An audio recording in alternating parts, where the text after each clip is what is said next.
There is another war going on, Ukraine, which is what Donald Trump said earlier he was going to turn his attention to, or he asked Steve Witkoff to turn his attention to. And we understand from the White House that Donald Trump will have what they're calling a working lunch with President Zelensky at the White House on Friday. So we'll see what progress is made there. And if we've got time before whoever speaks at that podium does speak, I want to, we're going to go inside, and here are the pictures. Let's just have a listen to Trump and President Sisi.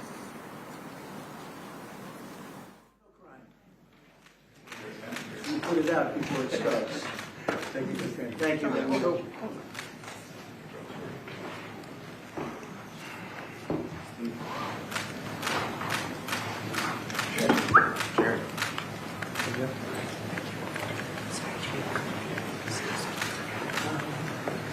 Do you want to take a couple of questions?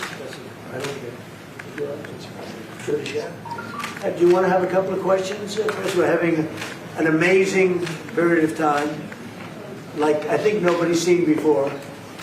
And we had tremendous stop, as you know, in Israel. And now we're in a country where a friend of mine is a very powerful leader. And my friend is right here, the president, also the general, you know. Sometimes usually I call him the general because he's both, and he's good at both. And they've done a fantastic job. And they have very little crime, you know, because they don't play games, that's why. They don't play games like we do in the United States with governors that have no idea what they're doing. But they don't have crime. I ask about crime and they almost don't even know what I'm talking about. So it's a great tribute to this man. He's done a fantastic job in bringing this country together, and the United States is with him all the way. Thank you. Okay, all the way, and it's an honor to be with you. Sir, what will Egypt's role play in the peace process here? He played a very important role, and they had a very important role with Hamas. In fact, the general was right here, was very instrumental because Hamas respects this country and they respect the leadership of Egypt.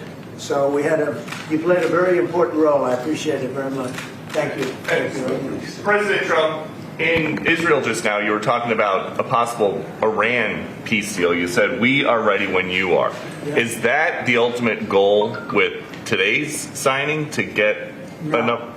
Not Iran, but I think Iran will come along. They've been battered and bruised, and, you know, they need some help. They have big sanctions, as you know, tremendous sanctions. I'd love to take the sanctions off when they're ready to talk. But they can't really survive with those sanctions. Those sanctions are very tough. But at some point they're going to say, we want the sanctions off. We're going to end up with peace. I think Iran is going to be fine. I know so many Iranian people. They're great people. They're smart, great people. Engineers, lawyers, I mean, they're academics. But they took a big hit. And frankly, if we didn't hit them with the nuclear, I don't think you would have been able to have this incredible, this deal, this once-in-a-lifetime deal. Nobody's ever seen anything like what's happening today. And countries have all come together, all different countries. Some liked each other, some didn't, most didn't. And they've all come together. Every country has come together. And by the way, Iran did put out a statement, you know, that they support this deal very wholeheartedly. So that was in itself something. But no, I think they want to, that's all I do in my life. I make deals. And they want to make a deal. President walk away from now that the living hostages have been returned, can you please tell us what the next steps are to phase two? Well, they're going and looking for bodies. It's a pretty gruesome task. And they know where numerous are, as you know. I guess 5 or 6 are in yet now. But they're looking for bodies. They know the areas, and they search parties out, and they're doing it in conjunction with Israel. And they're going to be finding quite a few of them. President Trump, can you tell us when phase 2 of the negotiations will begin? Well, it started. I mean, it started as far as we're concerned. Phase 2 has started. And, you know, the phases are all a little bit mixed in with each other. They're going to start cleaning up. You look at Gaza, and it's needs a lot of cleanup. That's why when I talked to him in my speech, I talked about the debris. I used the word debris. That's debris times 10. So, but they're gonna really do a job. They have a lot of power. In another room, you have the wealthiest, some of the wealthiest nations in the world. All leaders, the big leaders are here. The emirs and the kings and everybody, and it's a very interesting group. I guess we have like 35 countries. And that's only because they were the 35 that we invited. Everybody that we invited came. So there's a lot of respect. And I think you'll see some tremendous progress, both in the Middle East. This country is doing very well. It has good leadership. It's about leadership. And it's really nice when you say, how is your crime situation? And they don't even know what you're talking about. What do you mean crime? We don't have crime. Because if he has crime, he puts it out very quickly. Some people think that's not nice, but I think it's great because people don't want to be mugged and smashed, and they don't want to be stupid people. They have a place that is doing very well. We're very proud of it because we knew each other from the beginning. The first time I met, it was in a hotel, and I was going to meet him, and then Hillary Clinton was following me. Remember Hillary Clinton? And he liked me so much, he never even got to see Hillary. He saw her for about 2 seconds. But he didn't really want to waste a lot of time. He knew what was going to happen. But that was the first time we met, and we had a very good chemistry together. And it continues till today. So I want to thank you all very much. I appreciate the way you covered this really momentous, I've never seen anything like it. The level of love, the level of respect for what it is. And it's peace in the Middle East, and everybody said it's not possible to do. And it's going to happen, and it is happening as before your very eyes. And that's why it's become so fascinating. Marco, do you have anything to say? Egypt's been a phenomenal participant. I think both Steve and Jared will tell you the critical role they played, and they can tell you themselves. They hosted the talks here, and they're going to play a very important role now in the follow-up, the implementation of this, which is really, it's not simply about restoring Gaza, it is about transforming the region. So we have an incredible partner, a long alliance, very capable partner here, and a tremendous collection of leaders. This is clearly, in my mind, I think in the mind of everyone in this room, probably one of the most important days for world peace in 50 years. And that's not an exaggeration. Only 50? Maybe 100. Certainly since the end of World War II, Mr. President. Mr. Witkoff and Mr. Kushner, I'm curious, you played such an important role in the tactical negotiations here. What will your role be going forward as a lot more has to be brought to the table here? Oh, the minute we had inked the deal, Jared and I were already working on the implementation side of the deal. So we're dug in. We'll be here quite a bit. That's at the direction of the president. That's probably going to be one of the most important phases here. Jared is remarkable to work with. I talk about it all the time. And of course, we both love working for the president. So it's feels like a very honorable job. Mr. President, would you like to say something with the interpreter? Yes. اسمحوا لي في البداية أن أنا أرحب بفخامة الرئيس. وأنا سعيد وكل شرف موجودة في شرم الشيخ مدينة السلام. يسمح لي فخامة الرئيس أن أنا اسمي وباسم كل المصريين ويمكن حتى لكل محب السلام نوجه لك التحية الأمريكية والاحترام على تحقيق هذا الإنجاز الرائع والعظيم. Well, first of all, Your Excellency, I welcome you to Egypt. It's a great pleasure and an honor to have you with us here in the city of peace, Sharm el-Sheikh. Allow me also to extend, on behalf of all Egyptians and peace lovers around the world, salute, the appreciation, and respect for this unprecedented and momentous accomplishment by your hands. أنا كنت متأكد فخامة الرئيس أنك الوحيد القادر على تحقيق هذا الإنجاز وإنهائه. I've been very confident that Your Excellency is the only one who's capable of bringing this about and bringing an end to this war. وأنا في خلال اتصالي بفخامة الرئيس ذكرت له ذلك بدقة. قلت له فخامة الرئيس أنت وحدك القادر على تحقيق السلام في منطقتنا. I even said that very precisely during my communication with Your Excellency, that you are the only one who is able to bring about peace and to achieve peace in this part. بشكرك فخامة الرئيس. Thank you, Mr. President. ولكن عايزين نستكمل نثبت وقف إطلاق النار ونطلق سراح كل الرهائن وحتى يعني للأسف الجثث المتبقية في أسرع وقت عشان تسلم إلى ذويهم في إسرائيل ثم إدخال المساعدات ونستكمل باقي المراحل. And what we need to do now is to fixate the ceasefire, make sure that it maintains the state. Their families. That we then we would open the corridors for humanitarian help. Remaining the bodies of the deceased to the families. And this is very important. To bring in more humanitarian assistance into the Strip, and working very closely on following up the rest of the steps that should be taken to make this successful. Mr. President, you did very great. Thank you. That's very nice. Thank you. He's a good man. Thank you. He's a good man. We're with him all the way. Will he be on the Board of Peace, sir? I'd like to have him on the board. I'd like to. We may need an interpreter, but that's okay. As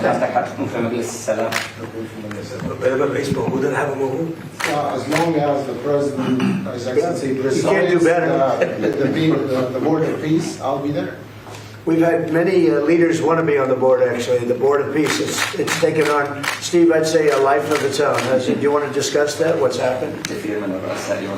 I think we have a long list of applicants to be on that board. Everybody wants to. That's very nice. That's better than the other way. Usually it's the other way. Nobody wants to be on the board.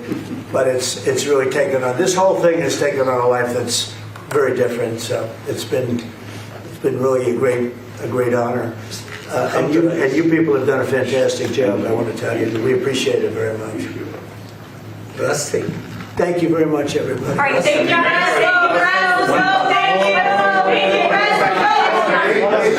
Hold it 1 second. أنا عايز دعم فخامة الرئيس ورعايته معانا في مؤتمر إعادة الأمن. I just want and look forward to Your Excellency's support and your sponsorship with us in the conference for the reconstruction. Thank you. 100%. Thank you. Thank you, everybody. All right, thank you, Brad. You guys, let's go. Thanks, guys. Let's head out.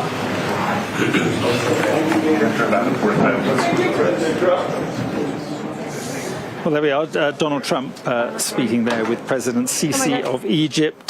President Trump said we're having an amazing time and Egypt has done a fantastic job. They don't play games, he said. President Sisi is doing a wonderful job. He played a very important role, particularly with Hamas. He was then asked about any possible future deal with Iran, and President Trump said it was not the ultimate goal, but they do need some help. I would love to take sanctions off if they want to talk. And then he said if we hadn't hit Iran, talking about the attack on Iran's nuclear program, he said if we hadn't hit Iran, I'm not sure we'd have this deal. Iran supports this deal. And then he was asked about the missing bodies of the dead hostages. Reports today that only 4 of the 28 have been handed over. And President Trump said they're looking for bodies. It is a gruesome task, but we think they'll find them. Of course, that's hugely distressing for the families of the deceased hostages, and only 4, as I say, of the 28 have been handed over. Interestingly, Marco Rubio then got a word in. He said it was one of the most important days in world peace. Steve Witkoff spoke, praised the work of Jared Kushner. President Sisi couldn't hear him very well because of audio problems this end, but he welcomed President Trump, said he was the only one who could bring about peace, and then he said the important thing is to make sure the ceasefire continues. And then I think he said at the end, talked about the reconstruction of Gaza and helping with that. So our US correspondent, Mark Stone, is right there in Sharm el-Sheikh. And, well, you said it would be Donald Trump hosting this. I mean, it was as if this was in the White House. Yeah, you just took the words out of my mouth. I was going to say, if we were in any doubt about who was the host here, clearly it is Donald Trump. He's in Egypt. He is the guest of the Egyptian president. But who did all the talking? Who began that bilateral meeting? It wasn't President Sisi. It was President Trump. In fact, Sisi only seemed to get a few words in towards the end. Trump hosted the moment. He drove the moment. It was his moment. I don't think there's any question about that. What we just saw was a bilateral meeting between the two leaders before the main event gets underway, running very, very late now, about over 3 hours behind schedule. We are in one part of this vast convention centre. At the moment, the throng of media who is gathered here, we're not allowed into the main part of the convention centre where it's taking place.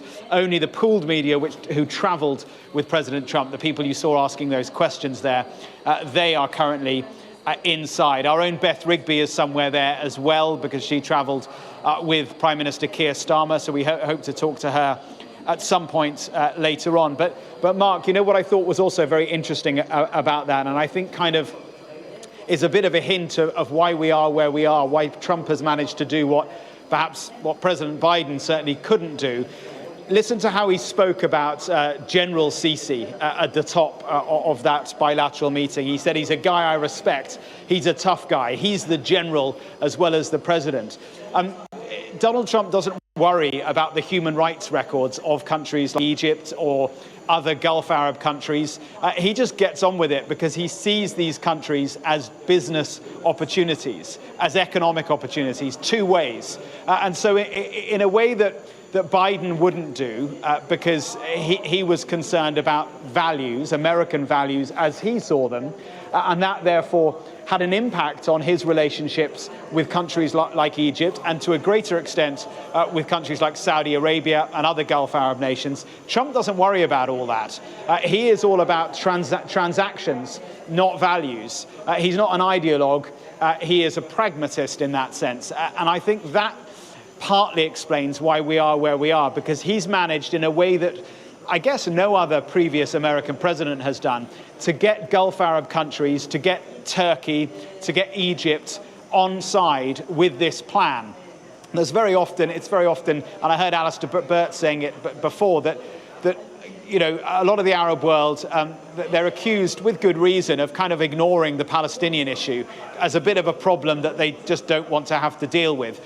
Well, either by intention or by accident, Donald Trump has forced them to look at this singular challenge that is the Israel-Palestinian conflict. And I think having them on board is really, really important indeed, and will potentially help him to get from this first stage and this extraordinary day that we've seen unfold onto the much more difficult task of rebuilding Gaza, securing Gaza, and the big elephant in the room, the occupation, the Israeli occupation, which is ongoing in the West Bank. And depending on how you define it, Gaza is still occupied, not literally by Israel, although the IDF is clearly still there now, but occupied because Israel controls everything about Gaza. So all of that needs to be discussed if this plan is to go from today to tomorrow, the week, month, year, and decade after.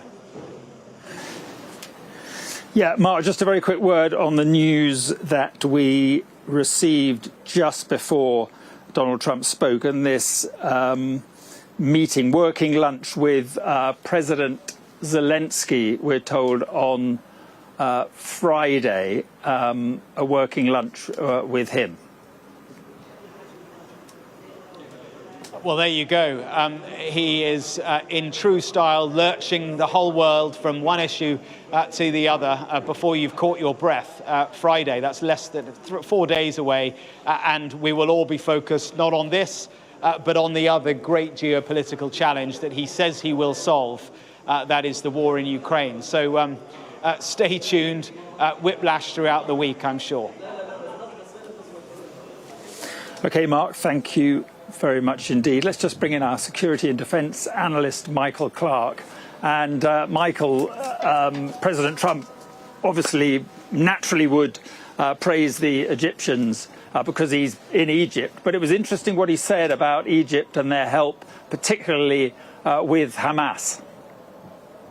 Yes, I mean, he likes President Sisi for the reasons that he said, that he's a strong man. I mean, he's not, as Mark said, he's got a very bad human rights record, and that doesn't bother Donald Trump at all. He warms to people who've got this authoritarian instinct because he sees that authoritarians can get their way. They get things done in his book. And undoubtedly, Egypt had, first of all, it had quite a quiet role in this operation. I mean, Turkey seemed to be more obvious, and the Qataris were very obvious because they were hosting the Hamas people on and off. Hamas used to be based in Doha. Then the Qataris made them leave because they were under pressure to make them leave, and they set up in Turkey, but they were still going back to Doha for their meetings. So the Qataris always had quite a big role. But behind that, Egypt, which is an important country, it's a big country, it's got its economic problems, but it's got a fair bit of economic power in the region, and Egypt is quite important. And Egypt has always had a big role in with the Palestinians, because Egypt was the great champion of the Palestinians for years and years, right through until they made a peace treaty with Israel and regularized the relationship in the Camp David Accords in the late 1970s. But Egypt, in a sense, speaks for a lot of Palestinians and has represented the Palestinian cause when the Gulf Arab states were frankly disinterested. For years, the Gulf Arabs would say the things that they were expected to say in favour of Palestinian statehood, but they never did anything about it. They never actually put much money behind it, and they used to be quite ritualistic about it. Whereas Egypt kept alive the idea of Palestinian statehood, as it were, in front of the world's press. And that role, I think, has returned somewhat in the diplomacy of the last few months, and particularly the diplomacy of the last week or two. And the Egyptians have moved heaven and earth to get this summit organised in Sharm el-Sheikh now, to have 20-odd global leaders and representations from a lot of other countries and from the international organisations. That's quite something. And I mean, al-Sisi will get a lot of prestige out of this, not just internally, but on the global stage as well. Yeah, one other point, Michael. He spoke about Iran, and he was asked about any possible Iran deal. And he said this: if we hadn't hit Iran, I'm not sure we'd have this deal. What do you think he means by that? Well, interestingly, he's rewriting history, as he tends to do. I mean, the deal he's talking about is coming back towards the deal that he threw out, which was the JCPOA, which was the Iran deal that President Obama did, in which Trump left, or he took the United States out of it in his first term. And the Iranians have not gone along with complete surrender as a result of the attacks, despite what he said in front of the Knesset today about the Israeli nuclear program being completely dismantled. It hasn't been. Nobody on the outside believes that. They still have some nuclear capacity, although it's certainly been put back quite a long way by the attacks of the summer. But the Iranians are, as we're moving back towards the sorts of things that were part of the old JCPOA. And the people who brought them to that is not so much the United States, but the Europeans, because the Europeans, they stayed in the deal when America pulled out and wrecked it. Nevertheless, the Europeans stayed in the deal, and only 2 weeks ago, they snapped back the sanctions. In other words, if the Iranians didn't keep to the terms of the deal, this was the original idea of 2015, 2016, then sanctions would be reimposed. They'd snap back. And those sanctions were snapped back in a way that the Iranians find quite difficult. So the Iranians are moving towards being more accommodating than they thought they were going to be immediately after the attacks. When the Israeli and then the US attack took place, the Iranians were determined that they were not going to bend to this sort of pressure. Well, now they are bending a bit more to the pressure, but the pressure they're bending to, and it's not irrelevant that they were attacked. I mean, Trump can sort of claim some credit for making them think differently, but the group that's really made them think differently are the Europeans, because they're bringing them back towards the sort of terms that were part of the original deal, which, despite everything that people say about it, was remarkably successful in holding Iranian proliferation down to 2015 levels. If that deal had stayed where it was, then the Iranians this year, 2025, would have only been where they were in 2015. But for all sorts of other reasons, the deal went down, and we are in a different place now. Yes, Michael, I just want to show viewers a shot of the area where we are told there will be this signing of the deal, of course negotiated in Sharm el-Sheikh, Egyptians hosting those talks, and pushed along, it has to be said by Donald Trump, and those talks, well, they got through them pretty quickly in the end, and in a matter of, started Monday, I think, done and dusted by Thursday night with Trump on the phone pushing that along. But that there, right there, is where they are going to sign that deal. And Michael, I just wonder whether you think anything more will come. Is this it? Is it the signing of the deal, a bit of a victory lap, or do you think something to progress this whole thing can emerge from what's going on this evening in Sharm el-Sheikh? Yeah, I mean, I have to say I was both amused and disappointed in a way by what I saw in the Knesset today, because it looked, in some respects, it looked like a funky version of the old Supreme Soviet meetings. I mean, endless speeches that droned on and on and on, and pauses at every breath for standing ovations. And I mean, that's okay. And President Trump was made to wait a long time before he could deliver his endless speech because of the endless speeches that went before it, 3 of them. But the reason I was amused by all of that, but I was disappointed by the fact that President Trump had the opportunity there to, as it were, take the plaudits and then lay out what needed to happen next. But they didn't. I mean, it was all to do with a new golden age that's already begun. Peace has arrived. I mean, the idea of peace in the Middle East had everybody on their feet cheering. But I think a lot of people on the Arab street, as they say, I mean, in the broader public opinion across the Arab world, will not have felt the same way as the delegates in the Knesset today, because the peace that is being concluded is very much more in Israel's favour than in favour of the Gazan people or the Palestinians, because the Israelis have got what they immediately want. They've got their live hostages back, and they will probably get, if not all, most, and I hope all, of the remains of their other 28 dead hostages. So they've got what they most want. And after this, then they can take another view on whether they think they can live with a Hamas that's going to still be in the Gaza Strip, probably fighting a civil war with other groups. So, in a way, the speech that Donald Trump gave was absent any sense of what comes next, or any sense of saying to the Israelis, you know, don't take all of this for granted. You've got to be on board with what I have got to do next. And I mean, I would have accepted his, you know, the usual braggadocio, the swaggering arrogance that he carries with him, if he had said, you know, I'm the man who's going to lead this region to peace, and you have got to get behind me. But he didn't do that. He just sort of took all the plaudits for the historic peace, and claiming it won't make it happen. And he claimed it again and again and again in all sorts of different phrases. And I kept thinking, you know, Donald, none of this will make it happen. You have got to make it happen if you think it's going to go down this road. And the road that they're now embarked upon is a road that the Israelis have got to go along with. Netanyahu has made it pretty clear that he does not want to go to the end of that road. He might go some of the way down it, but he will not go into substantive negotiations on a Palestinian state, nor will he be allowed to by his present coalition partners. And so he is facing, Netanyahu is facing certainly an election by October next year, October 2026. But he might well feel that he's got to go for an election in the spring, because that might be his best chance. But he might indeed find that his government actually has to go earlier than that, and then we'll see what happens. And I think, as Alistair Burt was saying earlier on in your programme, you know, we can't see President Trump succeeding in going down this road with the current Israeli government.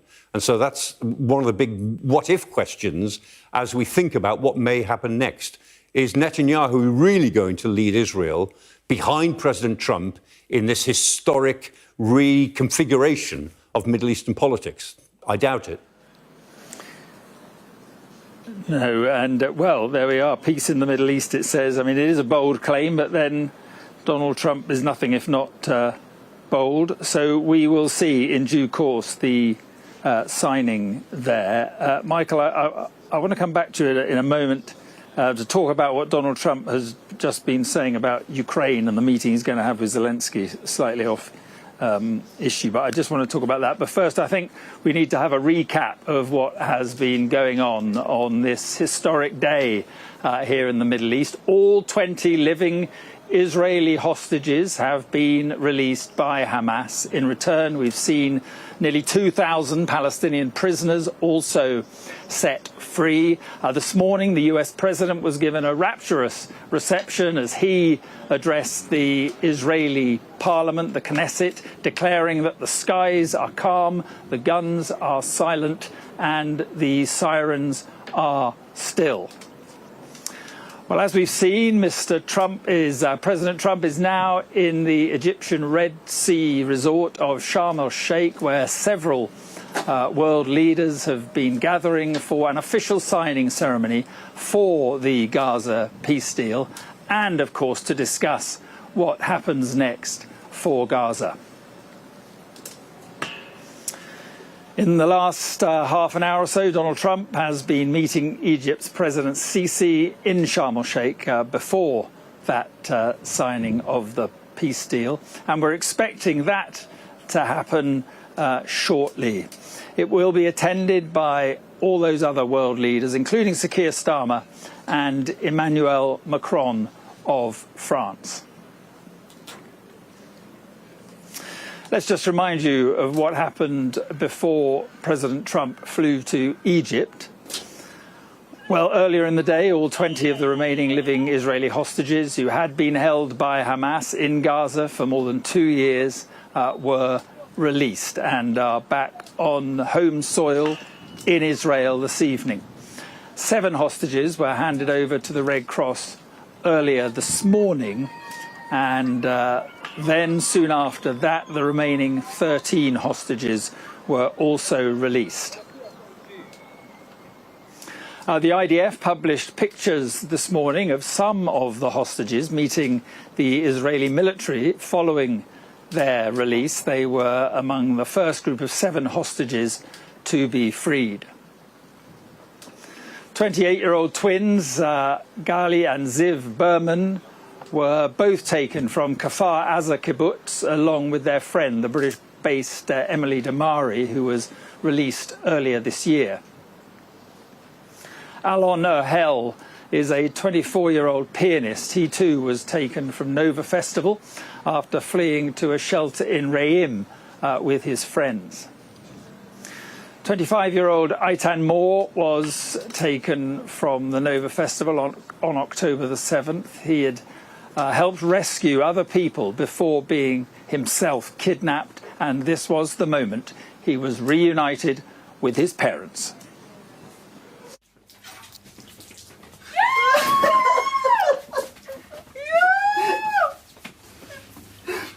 ברוך אתה אדוני אלוהינו מלך העולם שהחיינו וקיימנו והגיענו לזמן הזה.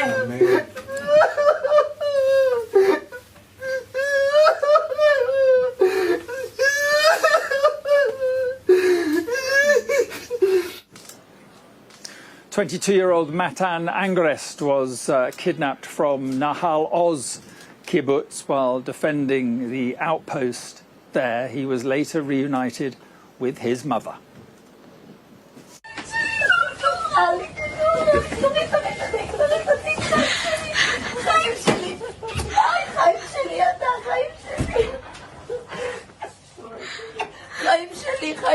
חיים שלי, אתה אלוף גיבור, כפרה עליך אני, כפרה עליך אני, כמה החיות שלך מחכות לראות אותך, ואילנה, חיים שלי ונוני, כל העולם חיים.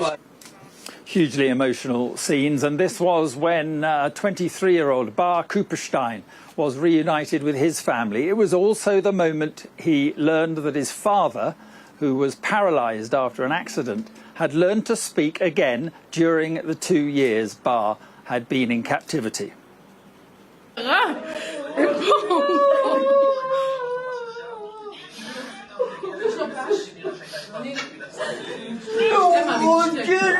אתה חייב לשתות קצת, נשמה, טיפה.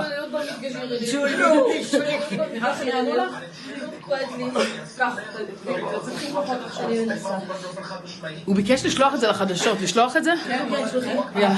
למי לשלוח? Well, 24-year-old Guy Gilboa Dalal was also taken from Hamas, by Hamas rather, from the Nova Festival. Here he is seeing his family for the first time since then.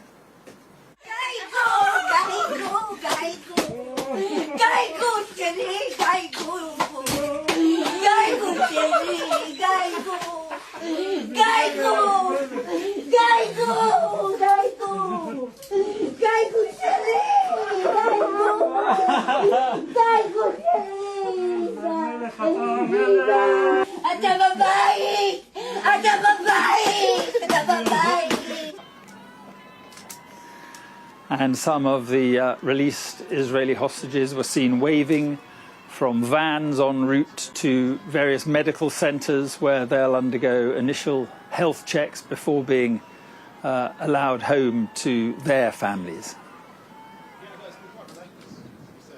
And once the hostages were back in Israeli hands, buses carrying Palestinian prisoners started moving out of Offa prison in the West Bank. Nearly 2,000 Palestinian detainees and convicted prisoners being held in Israel are thought to have been released today.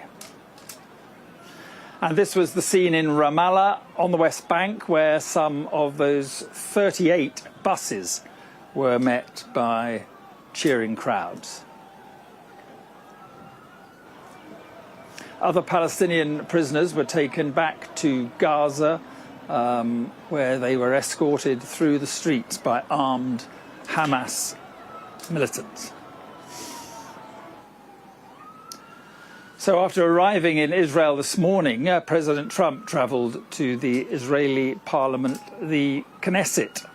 He signed a book with this message: "This is a great honour, a great and beautiful day, a new beginning." After that, he attended a special sitting of Parliament where the Israeli Prime Minister Benjamin Netanyahu thanked him for facilitating the peace deal. Mr. President, today we welcome you here to thank you for your pivotal leadership in putting forward a proposal that got the backing of almost the entire world. A proposal that brings all our hostages home.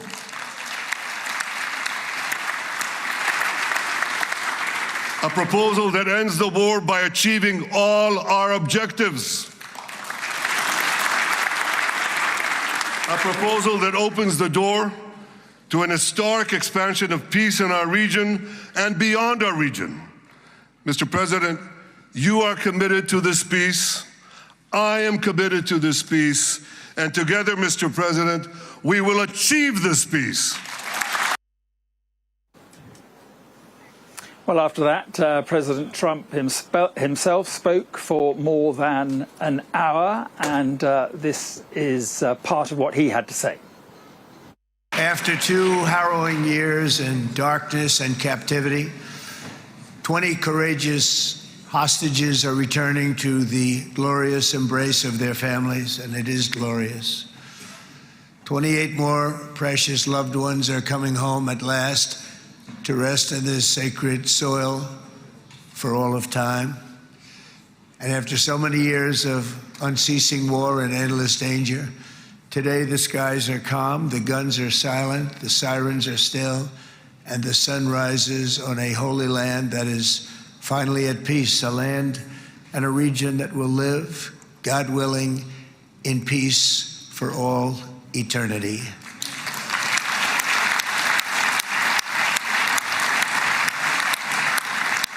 This is not only the end of a war, this is the end of an age of terror and death and the beginning of the age of faith and hope and of God.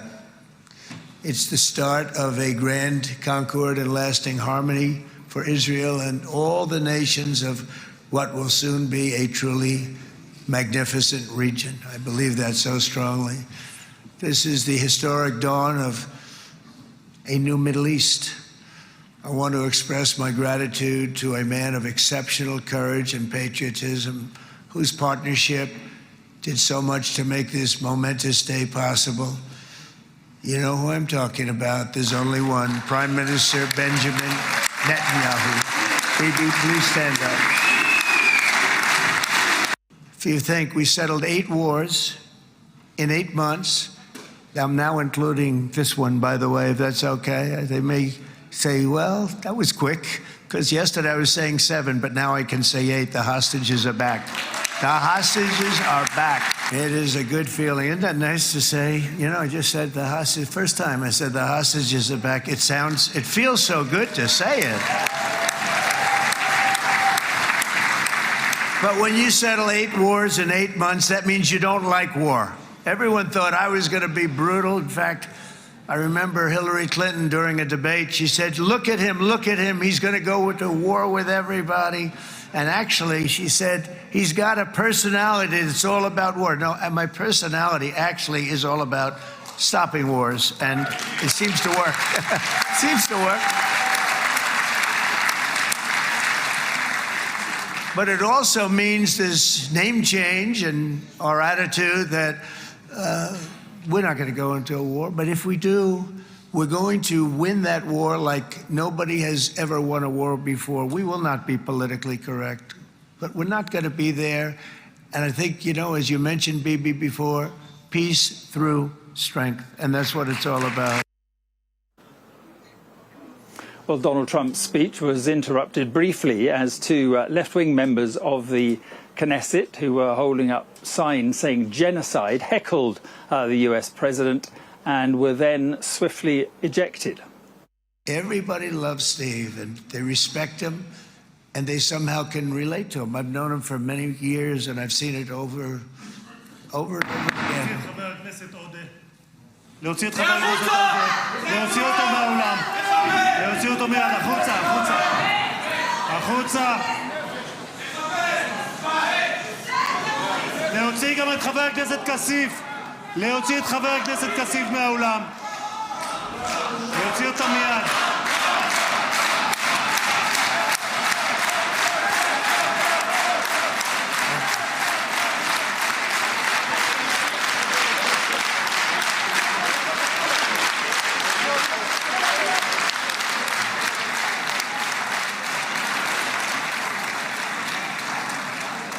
Sorry for that, Mr. President. Thank you. Please.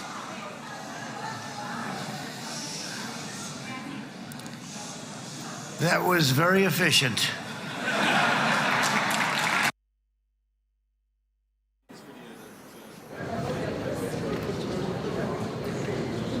And we are just going back to Sharm el-Sheikh, where Donald Trump literally centre stage there. And this is for a photo call before the signing of the agreement in Sharm el-Sheikh was achieved last week on Thursday. And these are the photographs that President Trump, quite frankly, has come here for. Spent 4 or 5 hours in Israel addressing the Knesset, speaking with Benjamin Netanyahu, and now he is in Egypt with President Sisi, who he has just been congratulating on his part in all this, particularly on dealing with Hamas. And the issue now, or one of the issues now, is whether Hamas will disarm and whether Hamas will give up the role, any sort of role in governing Gaza, and it will be the Egyptians who will play a very key role in all that. So various leaders will be having their photos now, and We earlier heard from President Trump sitting alongside President Sisi, and he congratulated the president for his work leading to this, well, it's being called a peace deal. Really, it is a ceasefire. It is a ceasefire. It is a hostage release, which is enormously good news. Those hostages coming out today, their families clearly joyous. You can see on the right of your screen there these images, hugely emotional images. So this framework of Donald Trump's is already reaping rewards for those families, certainly. But as we've been saying all day, the hard yards lie ahead, and it will be these world leaders who will have to take part in all that if this framework is going to work. And it really is just a framework at the moment. It is, there's a lot of detail to fill in. There's detail about an international stabilization force in Gaza that's going to fill the void, that's going to monitor the ceasefire, that is going to oversee the disarmament of Hamas. There is the issue of what replaces Hamas, what Palestinian Authority will replace Hamas, what board of peace, will Trump chair it, will Tony Blair be involved, how long will it take to get a stabilization force in there, and then when, way down the road, if all this works, of course I've forgotten a key thing, the rebuilding of Gaza. That's another issue that is going to keep these world leaders very busy. The rebuilding of Gaza, getting people back in their homes, and then way down the road, the whole issue of trying to get talks underway. And the framework's not clear about it. It's not, doesn't say definitively there will be progress towards a Palestinian state. It says there could be talks, there may be a process, and this may lead to something. But certainly a number of the countries that are involved in this at the moment, the Gulf states, certainly Saudi Arabia, they want to see progress on that before too long. Michael Clark is still with me, and Michael, these are the photos that these world leaders wanted, no doubt, but it's much more than just a photo call. There's a lot of work to do. Yeah, I mean, it's known in the business, Mark, as log rolling, when politicians try to log roll. So they talk optimistically about something that is all pretty vague, and they talk about it being not a done deal, but something that's unstoppable. And President Trump and people with him, there he is with Erdogan of Turkey, I mean, they're trying to log roll to indicate that there's a big power of leaders behind this, and that President Trump has convened all of these people to log roll forward in the details of this particular framework for peace. Now, you know, who's to say it won't work? But log rolling has also got to take place on the basis of a lot of detailed work, which is done by, again, in the phrase, the Sherpas.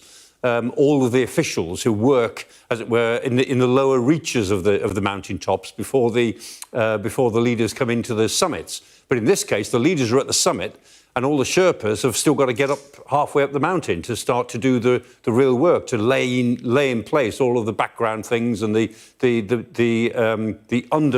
underpinning realities that have got to be made somehow to work. So this is all good in the sense that, I mean, it always looks to me slightly comical.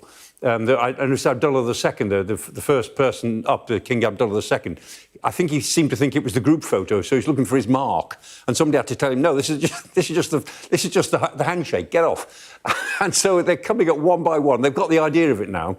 Stand on Trump's right-hand side, shake his hands, and it all seems to be going a bit more slowly than he would have wanted it to. But although this looks slightly odd to us, there's Viktor Orban. Yes, he'll enjoy that. Those are two real soulmates together.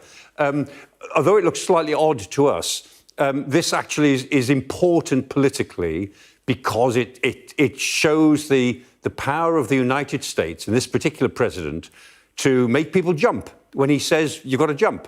And he is getting together this big group of leaders who are going to witness the signing process and commit themselves to do whatever is required. But as we've said before, the people who aren't there, I mean, Israel is not represented at this meeting. We've seen all of that. Netanyahu is not there and wouldn't have, to be honest, wouldn't have wanted to be, because most of the leaders that we're seeing in Sharm el-Sheikh absolutely loathe Netanyahu and are pretty opposed to what Israel has done in the last couple of years. So that would have been very difficult for him. But also, of course, Hamas are not in any way represented because they're a terrorist group, and nor should they be. But the fact is that the two parties who have been fighting in Gaza are not here. So this is an entirely external process that's driven, as it were, from the peaks of politics, without very much going on in the lower slopes underneath. That's all got to take place in the future, as everyone's been saying. And although President Trump said, oh, we've started work on it already, I'm sure that's true. I'm sure that officials are working very, very hard.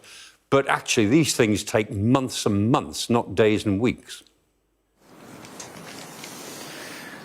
Michael, just stay with us. I just want to bring in the director of Palestine Solidarity, that campaign, Ben Jamal. Good evening. Thanks very much for being with us. And as we watch these pictures, do you welcome what President Trump has achieved here, the release of the hostages and the joy of their families? Well, as we've been saying for the last couple of days, as the ceasefire emerged, I think across the solidarity movement, the first instinct and emotion is sharing the relief, particularly of the Palestinian people, that the bombs for now are not falling on Gaza, that aid may soon be coming in. We've all seen the images of Palestinians marching back to their homes, or what is left of their homes. I was struck by hearing one Palestinian say, today, for the first time for 2 years, I may not write the name of my child on their arm, so that if they're blown to smithereens, there'll be some part of them I can find for burial. But we're also sharing their trepidation on the basis rooted in the knowledge that Israel has violated every ceasefire agreement it's ever signed, but also for the reasons that you've outlined. This is, at best, could be described as a framework. It is very unclear how it's going to move through the stages, but there is something also fundamentally wrong. Donald Trump is trying to sell this as a map for an enduring peace, but it's not, because an enduring peace means actually it's a pathway to dealing with the root causes of all of this, and it has nothing to say about this. Nothing to say about the ongoing military occupation, nothing to say about what Israel is doing and continues to do and enforce with brutal force in the West Bank. So nothing about how actually we're going to have a peace based on the implementation of international law, which means the rights of the Palestinian people to self-determination and their other inalienable rights, the rights of the Palestinian refugees who live in exile to return to their homes. This has absolutely nothing to say about that. And I think Donald Trump missed a real opportunity today. I wasn't surprised, but the speech he made in the Knesset was not the speech of a statement. He said absolutely nothing about what it is that Israel needs to do. He seemed to be devoting his energy to trying to support Benjamin Netanyahu in his attempts to evade prosecution. So it seemed to me to be a speech for a domestic Israeli audience and for a domestic US audience, not the speech of somebody who actually really does have a pathway towards an enduring peace. Well, it's interesting, isn't it? Because the framework, you're right, it at the end it starts talking about possible talks, about a possible move towards, talking about Palestinian statehood. But you're right, there is nothing definitive in there. But I just wonder whether this could be the best chance of getting there, because it is a process and there are various stages to it of disarming Hamas. Hamas don't get involved, rebuilding Gaza. It is a process. Do you think that it could ever get there? Well, all of that is going to require a fundamental shift in US policy and a fundamental shift in the policy across a whole range of international governments, Western governments, to a framework that says we are actually going to hold Israel to account for its violations of international law. There's a very, very basic starting point to this, which is the ICJ judgment in July 2024, which told us what we already knew, that Israel's military occupation is illegal and that it should end immediately, and what the responsibilities of states in terms of doing that, introducing sanctions and arms embargoes, etc., to make sure Israel's held to account. So unless we get that sort of shift, I don't see how anyone's confident that the fundamental dynamics are actually going to change. But of course, look, there is a positivity that the bombs have stopped falling, and there is still urgent issues that need to be addressed. It is fundamental that aid is brought in the requisite amount. I'm hearing aid agencies say that's not been achieved yet. And of course, Mark, you will know, we're heading towards winter, and we are going to have some urgent issues for Palestinians on the ground. There is not a functioning hospital left in Gaza. There is not adequate shelter, 90% of housing stock. And all of that is going to require Israel to be forced to allow the proper agencies in to begin reconstruction. But, all of that is urgent before we begin to address actually what's going to change the fundamental dynamics here, which is Israel finally being held to account for its decades-long violation of Palestinian rights, and the world saying we're not going to tolerate that anymore. Actually, we need a fundamental shift, and we are actually going to ensure that international law is implemented. But my point, though, is it is the process, and getting aid in is going to be part of the process. Yeah. There's been this hitch, of course, with the deceased hostages, which is awful for those families. But the reason I asked whether you think that this could be a process worth sticking with is the Palestinian Authority President Mahmoud Abbas has accepted an invitation to go to Sharm el-Sheikh, so he clearly thinks that this might be the best option on offer. Well, look, I understand why Palestinian leaders on the ground are working with the process, because they don't really have much of a choice. But what is also important, and what I'm seeing across Palestinian civil society in particular, is a reassertion of the fundamental rights of the Palestinian people that no people should be asked to surrender. And that includes, for example, if we believe in the right to self-determination, if we're looking for a pathway of that being realised, you cannot put conditions on how that's exercised. You cannot say, we recognise your right to self-determination, but not your right to choose your own leaders. The world can then, if a people elect leaders who then act in a way that, for example, violates international law or goes and commits war crimes, there are plenty of mechanisms for other states to respond to that. But nobody in the world has the right. Yes, some have the power, but none have the right to determine who and other people elect, for example. That's up to them. So these are some of the other fundamental flaws in the sort of proposals that are being put forward. But you accept Hamas should have no role in governing Gaza going forward? No role in Gaza at all going forward? Up to the Palestinian people. And if the argument is, if you have committed serious violations of international law, as Hamas did on October the 7th, you forfeit your right to be part of the governance of any state, then why does that not apply to Israel's government? Israel at the moment is charged by every reputable human rights agency in the world with the commission of a genocide. Right. Why is it acceptable to say the people responsible can stay in government? Right, just answer me this then. If it's up to the Palestinian people about Hamas, if they decide that, for instance, that Hamas should continue to have a role in Gaza, that means there is no process. This process comes to an absolute halt. It's going nowhere, and that's the end of it, isn't it? Well, that determines the framework on which the process is established. And if it's established on the basis of, look, it would be absolutely legitimate for world powers to say, you have the right to elect whoever you choose as leaders. If you choose leaders who then go ahead and violate international law and commit abuses of rights, we have mechanisms to respond to that, and there will be consequences in terms of sanctions, etc.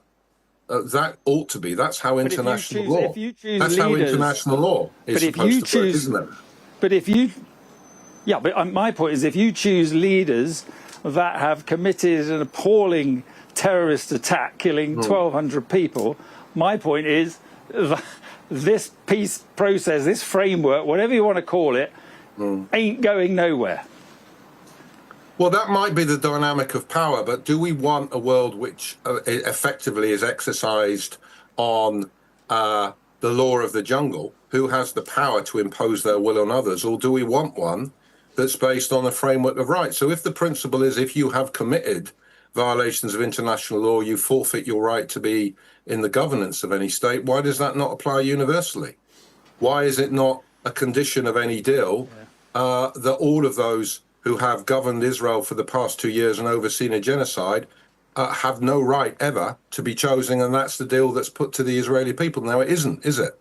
So what we're hearing is the violations of international law that Hamas committed are so intolerable that the Israeli people could not be expected to live alongside a state governed by such people. But the Palestinian people are expected to live alongside a state that has committed a genocide, and prior to that genocide, overseen a military occupation of them for over 58 years and imposed on them a system of apartheid for 77 years and expelled half their population in 1948 and never allowed them to return. But none of those give the Palestinian people any rights to determine who governs Israel. So I think what we're asking for here, or what ought to be the framework, I just need to say what does international law say, and what is the basis of establishing an international law order based on respect for international law? We either believe that, Mark, and believe it should be universally applied, or we say, well, sometimes yes, but other times no. Yeah, all right. I've just got to say, I mean, the Israelis obviously vehemently deny it's a genocide. They say they don't target civilians. But I just want to put most perpetrators of crimes deny that they've committed the crimes, don't they? I mean, Vladimir Putin says he's not illegally invaded Ukraine. We don't give that much credence, do we? We've only got a minute left. I just want to say, I began by saying, look, you know, do you welcome the release of the hostages, joy of their families? And you went on to speak straight away about the suffering in Gaza, which is obviously utterly hideous. I just wanted to just go back to the point because it's what's happened today. We see it on the right of the screen there. Do you welcome the release? Clearly, you must welcome the release of the hostages and share in the joy of their families. Yeah, I mean, I hope I've made clear, as fragile as it is, I am someone who believes that international law is the best mechanism we have, and it's very, very clear about the illegality of illegally detaining anyone. So when anyone is illegally detained, people should welcome their release, you know, and welcome what it means to their families. But I can't but help notice or remind your viewers that there are still thousands and thousands of Palestinians who meet that definition of being illegally detained, many of them held without trial, some of them as young as 12. All right, Ben Jamal, look, I appreciate you coming on the programme. We're watching, actually, Mahmoud Abbas and President Trump holding hands there. That is quite some picture, and one wonders what Mahmoud Abbas is saying right now to the American president, and maybe President Trump will discuss what is being said, but that is a pretty significant meeting going on there, even though, as just been talking about, the even talk of a Palestinian state or self-determination is way down the road. and there is a long way to go, a lot to do before that happens. But there we are. That's a handshake there between Donald Trump and Mahmoud Abbas.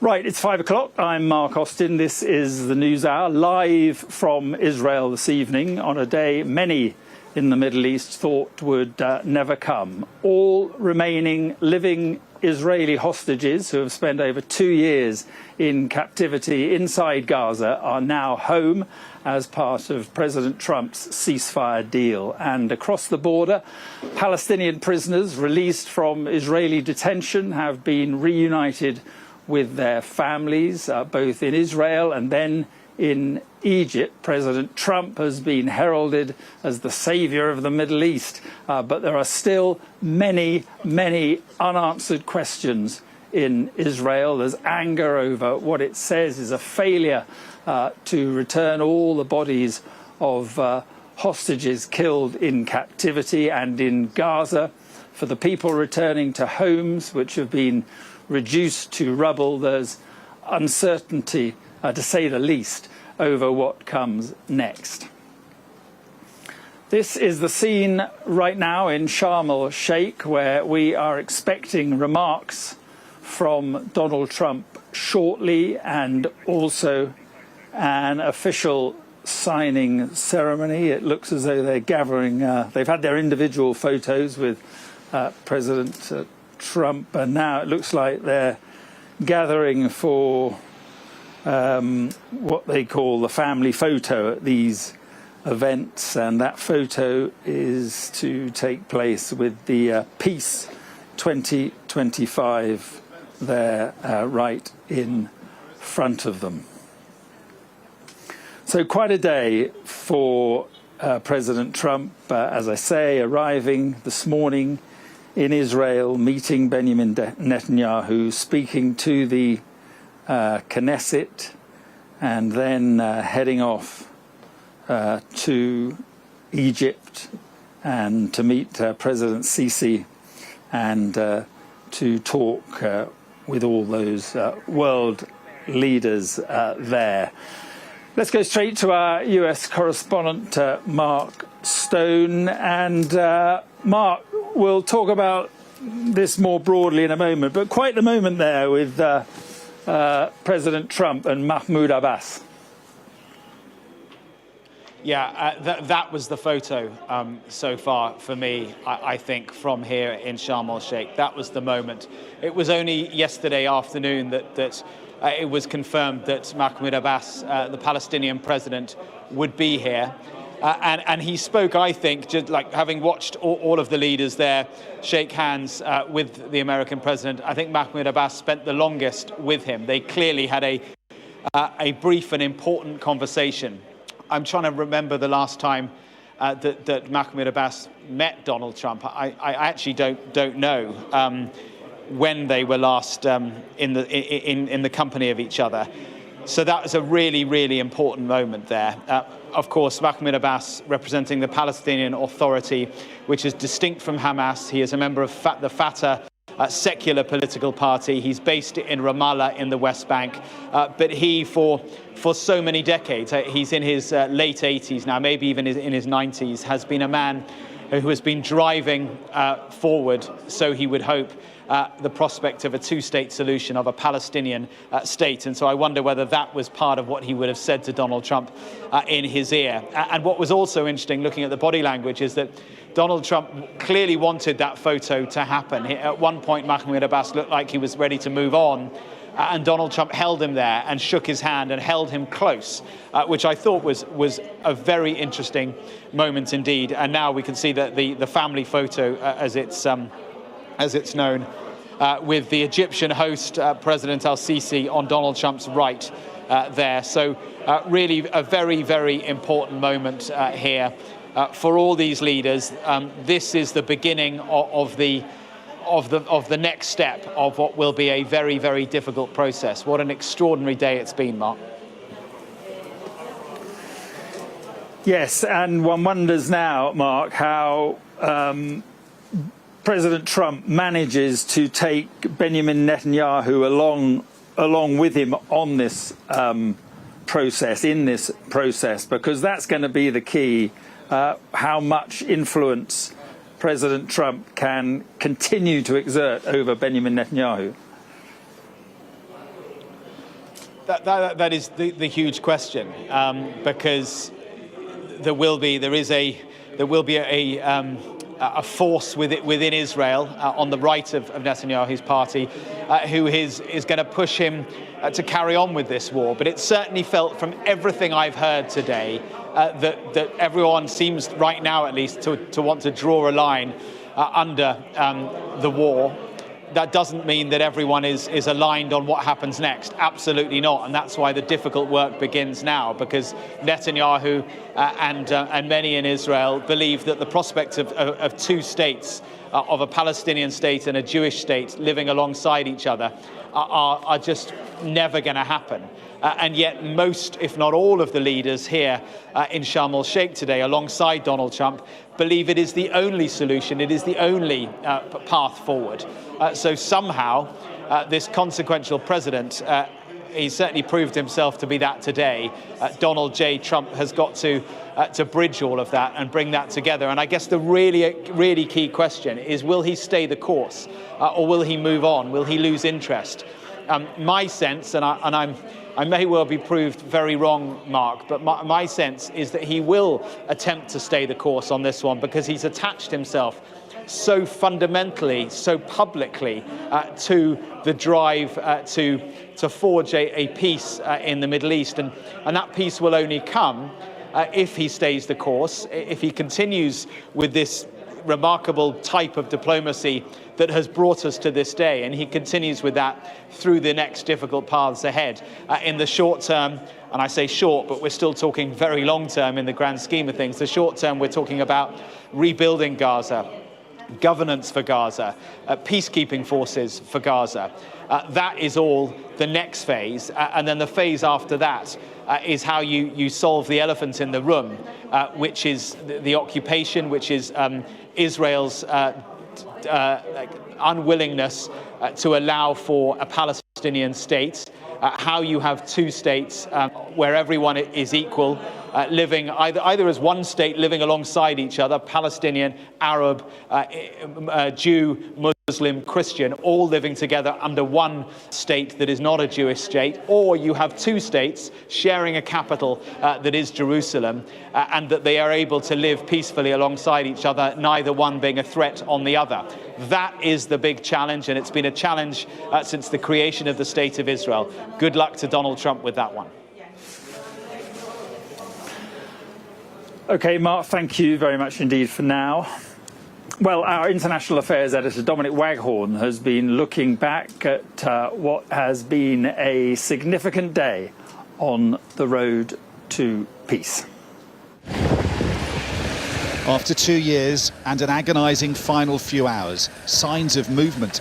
Filmed by our team inside Gaza, Red Cross vehicles snaking through its devastated hellscape with hostages on board. Then into Israel. The roads lined with crowds cheering their return.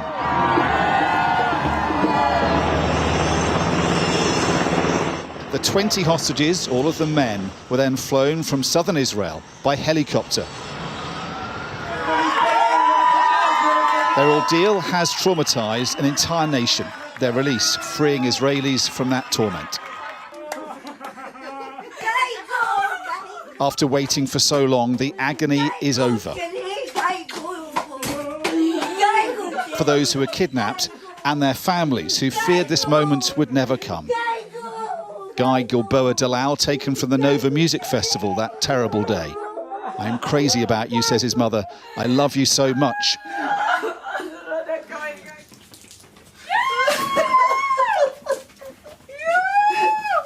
And Etan Moore, abducted there too, hugged for the first time in 2 years by his parents. "You're alive," says his father, "with 2 arms and 2 legs."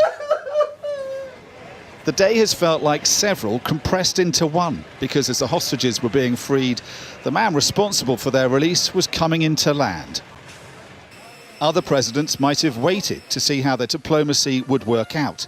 Not Donald Trump, here undoubtedly to bask in the glory, but also keep up the momentum for a deal he believes could transform the region. We have seen other American presidents lauded in Israel's Knesset, but never quite like this. This was the first of what would be at least 20 standing ovations. Donald Trump is the greatest friend that the state of Israel has ever had in the White House. President Trump is thought to have forced Israel's Prime Minister to agree to this deal. Benjamin Netanyahu, though, told the Knesset the war is over. The last 2 years have been a time of war. The coming years will hopefully be a time for peace. Then the president spoke for over an hour, stopped repeatedly with applause,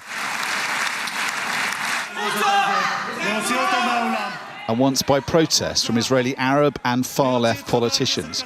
Donald Trump was emphatic. This is the start, he says, of a new dawn. This long and difficult war has now ended. You know, some people say 3,000 years, some people say 500 years, whatever it is. It's the granddaddy of them all.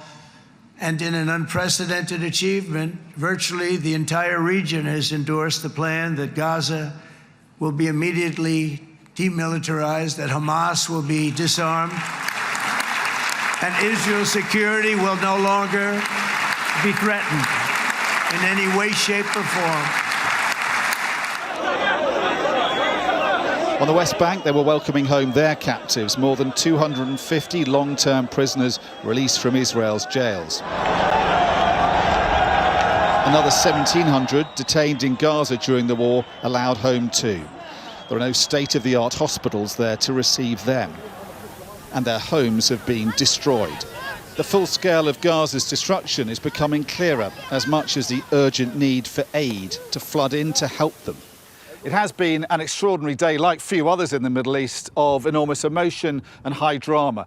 But this, in a sense, is the easy bit if the diplomacy led by Donald Trump is to fulfill the promise of his rhetoric today. There needs to be immediate progress towards putting a security force into Gaza and an interim government as soon as possible.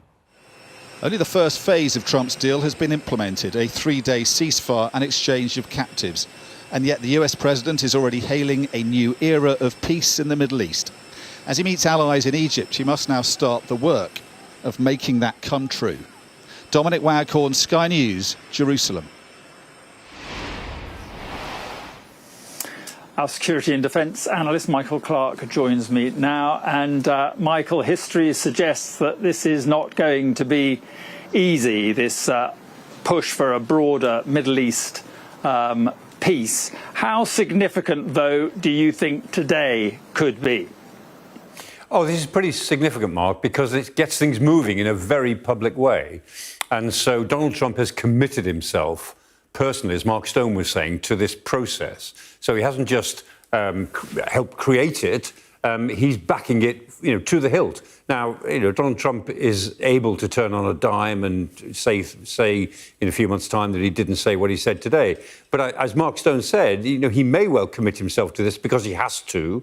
But if he does, this won't just be a commitment of a couple of months or so. I mean, Bill Clinton, after the Oslo Peace Accords of 1993, which is the closest we've got to a resolution of the Palestinian problem with Israel, I mean, Bill Clinton spent basically all of his second term trying to make it work and failing to make it work in the event, although it was, in my view, a rather honourable failure. He did his best.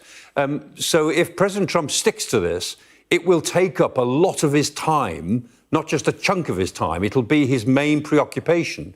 And to do that, he's got to keep up this level of energy. And I have to say, given that he flew in last night, he was on Air Force One overnight. He's been at a series of things today. We're now at whatever it is, 7 o'clock in the evening in Sharm el-Sheikh.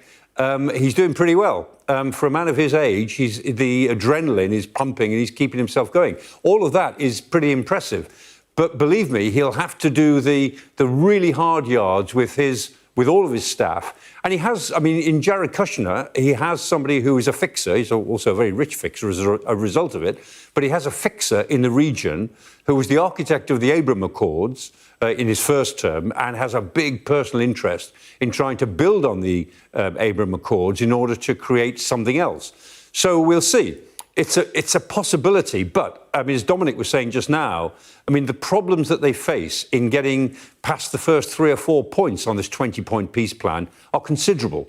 You know, we're at about point 4 as a result of today. Point 15 is an interesting one because point 15 on the 20 points says that there's got to be an international stabilisation force. And for every day that goes by without an international stabilisation force in place, the situation in Gaza risks running out of control. And if it runs out of control, I'm pretty sure the Israeli Defence Forces will intervene again. So there's a fair chance that this will go through a process of breakdown on the ground, and then we'll see how committed President Trump and this administration is to putting it back together to where it is as of today. And there was one pretty telling image when Donald Trump was shaking hands there with Mahmoud Abbas when Mahmoud Abbas came up for his photograph, and they had a short chat. One just wonders what Mahmoud Abbas was saying to Donald Trump. Yeah, I expect he was giving him a mini lecture on what all the things he needs to know. But I think what Donald Trump would be saying to him is something like, you know, believe me, I'm sincere about this. We will sort this out. We will now move on to the next phase. But of course, everyone is saying that we need new leadership. We need new leadership in the Palestinian Authority, just as we probably need new leadership in Israel if this is to go any further. But Donald Trump's next task, if he's log rolling this in favour of an international push to make this work, his next task is to convince the Palestinians and the wider Arab world that he means it, that he'll stick with it, and it will lead somewhere. Because this deal, as we see it today, it favours Israel a great deal more than it favours the Palestinians and the poor people of Gaza. OK, Michael, thank you very much indeed. Let's go back to our US correspondent, Mark Stone, who is in Sharm el-Sheikh. And Mark, what are your thoughts then as we approach the end of what has been a truly remarkable day in many ways?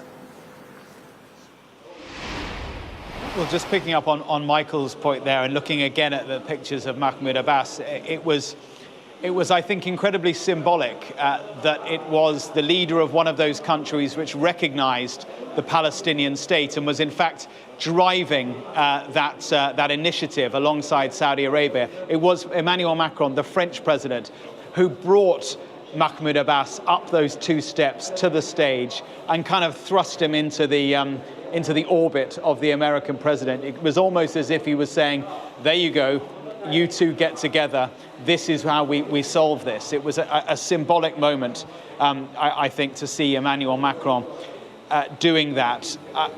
What an extraordinary day it has been, and it is clearly the case that whatever you think of Donald Trump, and many people have many views of the man, today has happened because of him. I think there is no question about that. Now, it's a separate question about whether he will stay the course, about whether things are going. In fact, let's listen to the president now. I think he is about to speak. A lot of rules and regulations and lots of other things, and it's very comprehensive, but we've already signed documents in the Middle East and having to do with Israel and Hamas and just about everything else, and it's really working out incredibly well. The hostages, as you know, were let go on time, on schedule. The very sad situation of bodies, which was always a sad situation, and they're being sought out, and they're working with many different people, finding some were brought in and some were not. And they're working out to find out where those bodies are. It's hard to believe that you even have to say something like that. It's so sad. It's so sad. But what's not sad is that we have finally, after, I guess they say 3,000 years, I've heard from 3,000 years to 500 years, but whatever it is, it's a lot. But this was the one, this was the granddaddy of them all. And frankly, I thought this was probably going to be the toughest, and maybe in many ways it was, but we had a lot of good talent. Steve Witkoff, Jared, and Marco and Pete and General Kane was so great. John Ratcliffe was incredible. We had an amazing array of talent, and we were helped by, in particular, the countries represented at this table. I will say, Tamim, you were fantastic, and your country is unbelievable, and I don't think they give you a fair shake. They talk about you as though you're not a nice person, and you happen to be a nice person. You happen to live in a little tough neighborhood. You're surrounded by everybody. And without you, this wouldn't have happened. And I just want to thank you very much. That's Qatar. And thank you. He's a great gentleman, and it is an amazing, soft, easy ones. I don't know what the hell that is. It's a personality problem, I suspect. But this gentleman from a place called Turkey has one of the most powerful armies actually in the world. It's much more powerful than he even lets known. If you look at some of the recent conflicts, he was at the top of them, and he was winning them, and he did win them. And he doesn't want any credits. He doesn't want anything. He just wants to be left alone. He's a tough cookie, but he's been my friend. And every time I've ever needed him, he's been there for me. So I just want to thank President Erdogan, Turkey. Great guy. When NATO has a problem with him, because he is difficult, they call me. They said, would you do me a favor? Could you speak to Erdogan? And I do. And he never fails us, right, General? He never fails. He's amazing. So I just want to thank you for the friendship. It's great. Thank you very much. And then, of course, we have the host tonight. And I just want to thank you very much. There was a reason we chose Egypt, because you were very helpful. And very, very helpful. Everybody wanted to have this, but we really thought it was appropriate. And you are a great leader. You have very little crime. You have problems that other countries don't have. And, of course, nothing's perfect. But the job you do is amazing, and I want to thank you. Another one, he's been my friend right from the beginning. During the campaign against crooked Hillary Clinton, have you heard of her? We were both downstairs waiting to go up to meet this gentleman who has a place called Egypt, the oldest civilization. They say 6,000 years. China's 5,000 years, but you're actually number one, 6,000 years. Can you believe it? But the oldest, they say, civilization. But so I went up to meet him first. And we liked each other so much that she waited for about an hour and a half. And I think your meeting lasted about 2 minutes with her. So I always remembered that. But that was our first meeting. We had great chemistry together. And he's a fantastic man and a fantastic general, by the way. But he's a great president. And I want to thank Egypt and all of your representatives for treating us all so well. Thank you very much. So we're going to be signing, and we're really representative of a whole group of nations, and they're sitting behind us, and you know most of them. I can tell you this guy's got so much money. They all have so much money. There's more money and power sitting behind us. I love that they're behind us. They've never been sitting behind anybody before. This is a unique position for them, but they are seriously, they're among the most powerful countries in the world, the richest countries in the world, and there's never been really an assemblage like what we have today. I don't think, Tamim, I've never seen it anyway. And I want to thank everybody for being with us. Here's a man, I just solved the war for him, Azerbaijan. Right, did I do a good job? Where's your compatriot here? Here he is. You two guys are still getting along, right? They fought for 32 years. In about 1 hour, we settled it, right? And they like each other now, too. It's good. That's great. I think it's great. Well, I want to thank everybody for being here. We have Italy. She's a very strong ruler. She's doing a great job. You're doing a great job. Thank you very much. There's so many. But we're actually going to be making a speech after this. So this is just a very important signing. But we're doing a signing, then we're doing a speech. And then I may stay behind with the leaders just to talk about that, some things without the press, without the media. But I want to thank the media for you've been so respectful on this deal. You know the importance of the deal, and I really, it was so pleasant to watch. I was on the plane for quite a while listening to the various newscasts, and they were all fair. They were talking about how incredible this is. This is an incredible day for the world, let alone the Middle East. So I just wanted to thank the media. They really treated it with respect. I wish you could be like that on other things, but that's perhaps too much to ask for. But on this, tremendous, everybody feels the same. Just tremendous respect, and we appreciate it very much. Can we get the documents, please? Okay. You will sign right here, Mr. Okay. President.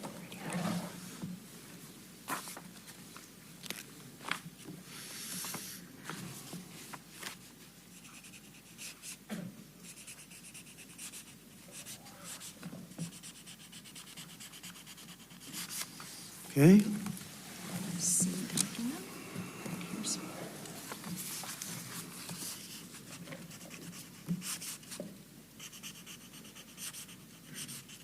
This took 3,000 years to get to this point. Can you believe it? And it's going to hold up, too.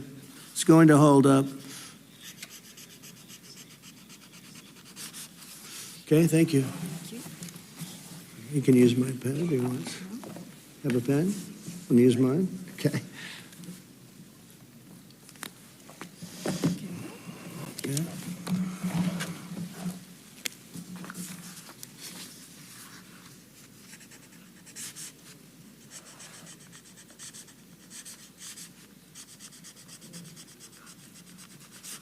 Okay.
Okay, yeah.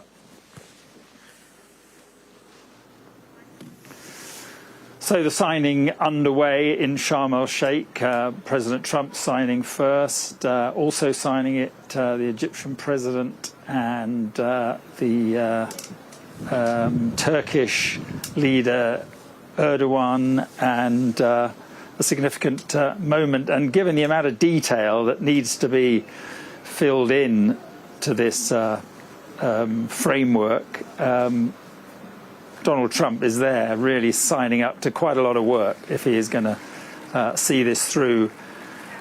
Correspondent Mark Stone is still with me. Let's just see if he is going to say anything. Donald Trump, that is, not Mark Stone. I'm going to say a few words. We'll give you a little speech. And then we're going to meet with the leaders after that and spend a little time together without the media. The media is invited to the speech. I just want to tell you the people behind me and some of the people in the room that are so helpful, but the people behind me are the greatest leaders, most powerful leaders, the richest leaders, frankly. Sometimes it's not politically correct to say that, but I'll say it, the richest in the world that the world has ever seen. And yet when you get to know them, I know every one of them, in their own way, and I can say in particular some, because that's the way life works, but some of the greatest people you'll ever meet, and people that really care for their countries. And why this happened is they all came together and they wanted to get Gaza straightened out. They wanted to get the whole thing straightened out. It got to a point where it was just crazy. And once they got together and once we started talking, it went really, Tamim, it went smoothly. It went so smoothly. You were such a big help, but it went so smoothly that nobody can even believe it, that we're sitting here and getting this all certified out and all done. And everybody's happy about it. Everybody's happy about it, like I've never seen before, actually. I've done other deals and people don't care as much. big deals. I think they're big deals, but this is something that's taken off like a rocket ship. And it did from the beginning. And I've heard for years, this is the biggest deal. It'll never happen. For years, long before I ran for office, that this is the Middle East. It's the biggest, most complicated deal. And also it's the place that could lead to tremendous problems like World War III. They always talked about World War III would start in the Middle East. And that's not going to happen. We don't want it to start anywhere, actually, but it's not going to happen. So I just want to thank everybody, and I'll see you in a little while. And in particular, thank you all. Thank you, Tamim.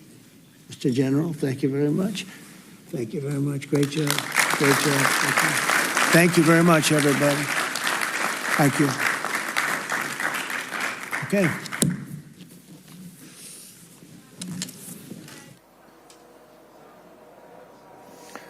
So there we are. The signing is complete, and as you heard there, President Trump is due to speak. So we'll make sure to bring that to you. He thanked Qatar, he thanked Turkey, of course he thanked the Egyptians, and he thanked pretty much everyone involved. Also thanked the media, which is quite rare. Mark Stone is in Sharm el-Sheikh, and Mark, so he signed the deal, but he really is, if he sees it through and if he can take Netanyahu along with him, he's signing up for quite a lot of work. Yeah, and he appears for now to be absolutely committed to it. There's nothing we've heard over the course of the day from him or the partners around him, or indeed those at the heart of this, Hamas on one side and Israel on the other. Nothing from any of them that suggests for now that they are willing to backtrack on what has been agreed. But without wishing to undermine what has happened today, because it's an absolutely huge achievement to get to this point, without wishing to sound churlish, it's also absolutely the case that what President Trump signed there was a commitment, an important commitment, but he wasn't signing peace in the Middle East. He was signing the first phase of a very, very long road with many potential potholes ahead in that road. So I think no one should be getting ahead of themselves about what challenges lie ahead. And I think President Trump, presumably he knows that.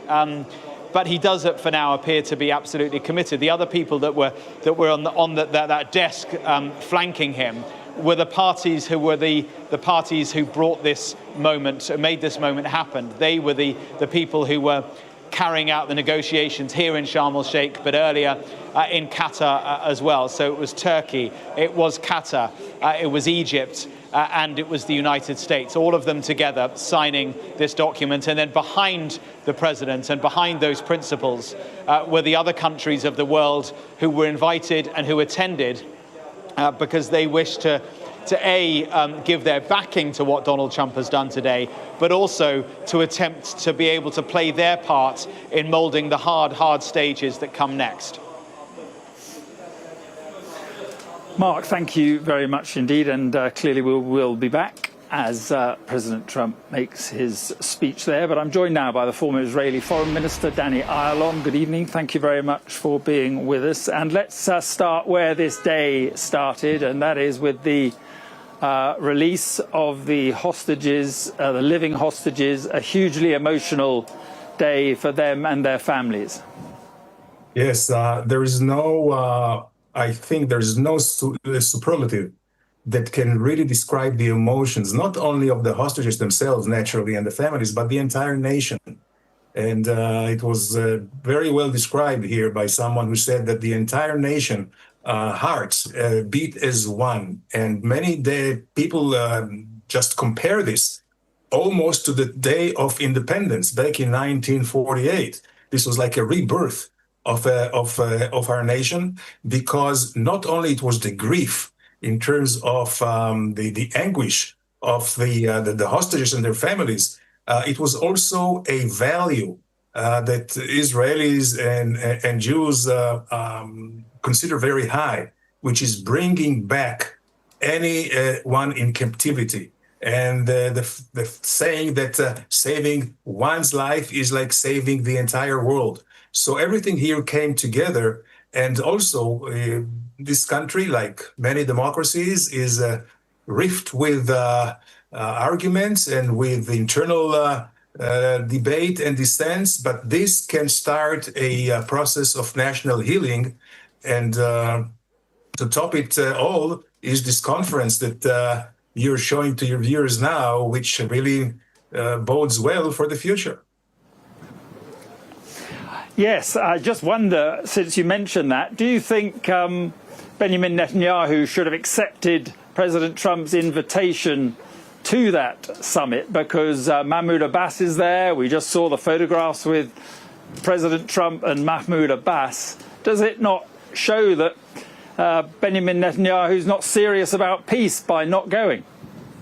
No, I'm not sure. I would give, I'm no friend or fan of Netanyahu, but I think here we can give him the slack that this is a high Jewish holiday. So I think the timing was kind of awkward for him, and there will be many other opportunities, I hope. And what I think we have here, the imperative ingredient to really bridge over two warring sides, which are so far apart, is trust. And I think that President Trump has the trust of Israelis and also especially of Benjamin Netanyahu, who trusts almost nobody. So this will be a great asset for the near future. Can we trust Prime Minister Netanyahu not to take the opportunity at some stage to go back to war? Because Trump says very clearly the war is over. The Prime Minister Netanyahu said last night very clearly the campaign is not over. He said our enemies are trying to regroup and attack us again. Can we, do you think that Benjamin Netanyahu really means that he wants peace? Oh, I think so. I think so. The people of Israel want peace. There are different surveys who were taken quite recently, and more than 80% of Israelis would like to have peace. So this is a major, I would say, push for Netanyahu. But it all depends, of course, on the other side, because if Hamas does not live up to its commitments, then it's a problem. Because one thing is certain, that we will not allow, and we cannot allow, a Hamas monstrous terrorist establishment or apparatus to be rebuilt. And according to the very plan, the 20-point plan of President Trump, they must disarm. I would say also they must de-radicalize Gaza in order to change the entire political culture of the Palestinians in order to have trust. And once they really show that they are ready for peaceful coexistence, I think they will find Israel very eager to pay in kind. But we have to see now. They need to, first of all, they have not returned all the bodies. Today, they already played a little bit. They were supposed to return 10 bodies today. They only did 4. I don't know why, but I hope this will be straightened out tomorrow. But the main point is for them not to rearm. And then we can reconstruct Gaza, and then we can go over to a much larger peace in the Middle East. Okay, just finally, 30 seconds. The leaders we're seeing in the picture there, a lot of them think the key to this is, the solution to this is eventually a two-state solution. Do you agree that that is the solution? Well, again, here, in diplomacy or political, and especially when there's such a long conflict, it all depends. We would love to see a trustworthy, peace-seeking, responsible Palestinian leadership, and then everything is possible. Danny Ayalon, I appreciate your time. Thank you very much indeed for coming on. Thank you. Thank you. My pleasure. Well, the red carpet was rolled out for the US president in Israel earlier today, as we've just been talking about, but it wasn't all plain sailing. 2 members of the Knesset were escorted out by security after they heckled Trump during his speech. Everybody loves Steve, and they respect him, and they somehow can relate to him. I've known him for many years, and I've seen it over and over again. להוציא את חבר הכנסת עודה, להוציא אותו מהאולם, להוציא אותו מיד, החוצה, החוצה, החוצה. להוציא גם את חבר הכנסת כסיף, להוציא את חבר הכנסת כסיף מהאולם, להוציא אותו מיד.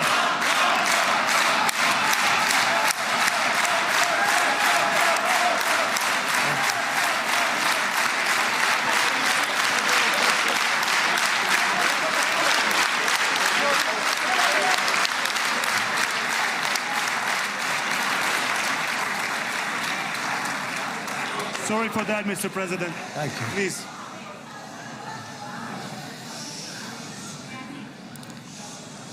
That was very efficient.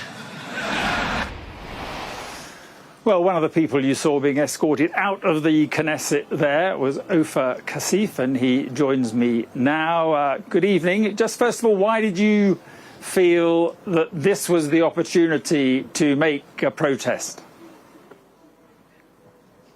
First of all, because the opportunity stems first and foremost from the very fact that President Trump was in the plenum.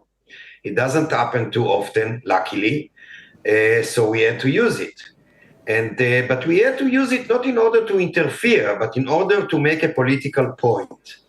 Now, so many people in Israel, and apparently outside of Israel too, although to a much lesser extent, refer to Trump as if he was the savior. He is not the savior. He's part and parcel, a total complicit in the genocide that Israel carried out for almost 2 years, for about 2 years. Because he actually gave he actually supported, the government of Israel when Israel itself violated the agreement that was in place last March. He, not only rhetorically, he said that Gaza is going to be cleansed. That's what he said. He said he was talking about a total relocation of the people of Gaza, but he also supported Israel by veto decisions in the Security Council of the United Nations, by sending arms. Right. So he's responsible not only for the genocide that was carried out in Gaza since he came to office, but also is responsible for the sacrifice for the very same Israeli hostages that now people celebrate as if he saved them. But here's the point. Here's the point that President Trump was here talking about a ceasefire and the release of the hostages. It was President Trump who persuaded Benjamin Netanyahu to bring about this ceasefire and to sign up or to agree to this, pathway to possible broader peace. First of all, we are talking about the ceasefire, which I obviously welcome and very happy about. We've been supporting to the end of the genocide and the release of the hostages since day one. And we are obviously very happy about the fact that the genocide is over and that the hostages were released. We are very happy about it. But at the same time, we are very sad and painful because of those who were killed and could have been saved, Palestinians and Israelis. And those who are responsible for the fact that they were not saved, at least since March, are obviously first and foremost the Israeli government headed by Netanyahu, but also President Trump, who didn't do anything, and quite the opposite, in order to stop the carnage and the sacrifice of the hostages. We should never forget that. Now, we are talking about ceasefire, not about peace, because another element in our criticism, and that's exactly the sign we held, recognize Palestine. The only possibility, the only formula to get a peace, a just peace, and security and prosperity for both peoples of this land, for Israelis and Palestinians alike, is the liberation of the Palestinian people from the terrible murderous occupation. And this is something that Trump doesn't seem to accept. So our message was a political message, I must say a very polite one. We didn't interrupt, we didn't shout, we didn't curse. We held a sign silently. Because, and by the way, we attended the event today. But let me just ask you why, just one question, Why did you not protest against Joe Biden, the previous US administration? Actually, they're great allies. He was a great ally of Israel. Why just Trump at a time when President Trump is trying to bring about peace? No, so that's exactly two things. First of all, I agree with you that Biden was responsible even more to the deadly, to the genocide and the sacrifice of the hostages. And we did indeed express our disdain, to say the least, on vis-a-vis Biden's administration and Biden himself. Absolutely, you're totally correct. But again, allow me to disagree with your assumption that Trump has done anything to move forward towards peace. Peace necessitates the liberation of the Palestinian people and the establishment of a Palestinian state in the occupied territories alongside the state of Israel. Without that, we shall never have peace and prosperity. And this is something that we fight and struggle for the benefit of both peoples. We are not against Israel. We are for Israel, but we understand that the only way to achieve security and prosperity for the Palestinians and the Israelis is by the ending the occupation. And as long as Trump doesn't do that and does to a great extent exactly the opposite, we won't see peace. Our obligation, not only our right, our obligation based on our values upon which we were elected, and by consequence, our obligation to our constituency is to struggle for a Palestinian statehood alongside the state of Israel. Right. That's our obligation, and we shall continue to do that. Right, and just finally, I mean, how many Israelis do you think agree with you that this should lead to an end to the occupation and a Palestinian state? I think that many, millions, I cannot tell you that this is the majority, but it's definitely not a tiny minority. And I believe that more and more people began to understand that that's the source and the core of the problem. But by the way, I must tell you that it's not a question of majority. Well, one wonders why they elected, if it's true, one wonders why they elected Benjamin Netanyahu. First of all, Benjamin Netanyahu, even in the last elections, didn't get the majority. Let's be very precise about it. A Likud party won about a quarter of the voters, and definitely now we see now the polls, and we know for sure that, and we saw that before the ceasefire and the release of the hostages, that almost 80% of the people in Israel don't want Netanyahu as a person and don't want the government or a similar government headed by Netanyahu. So you can say for sure that he doesn't enjoy the majority, but that's not the question in my view. Allow me to say. Well, the question is there could be elections very soon, and we will find out. But we'll have to leave it there. But thank you very much indeed for coming on this evening. Thank you. Thank you very much. And we want to go now to Sheba Medical Center, where doctors are giving an update on the condition of those hostages released earlier today. This was a day of great emotion, a day that reflects the profound privilege and, above all, a great responsibility. The reception of the returned captives by the healthcare system comes after 2 years in which the system has played a central role during the war, and after an extended period of meticulous preparation for the moment of this return.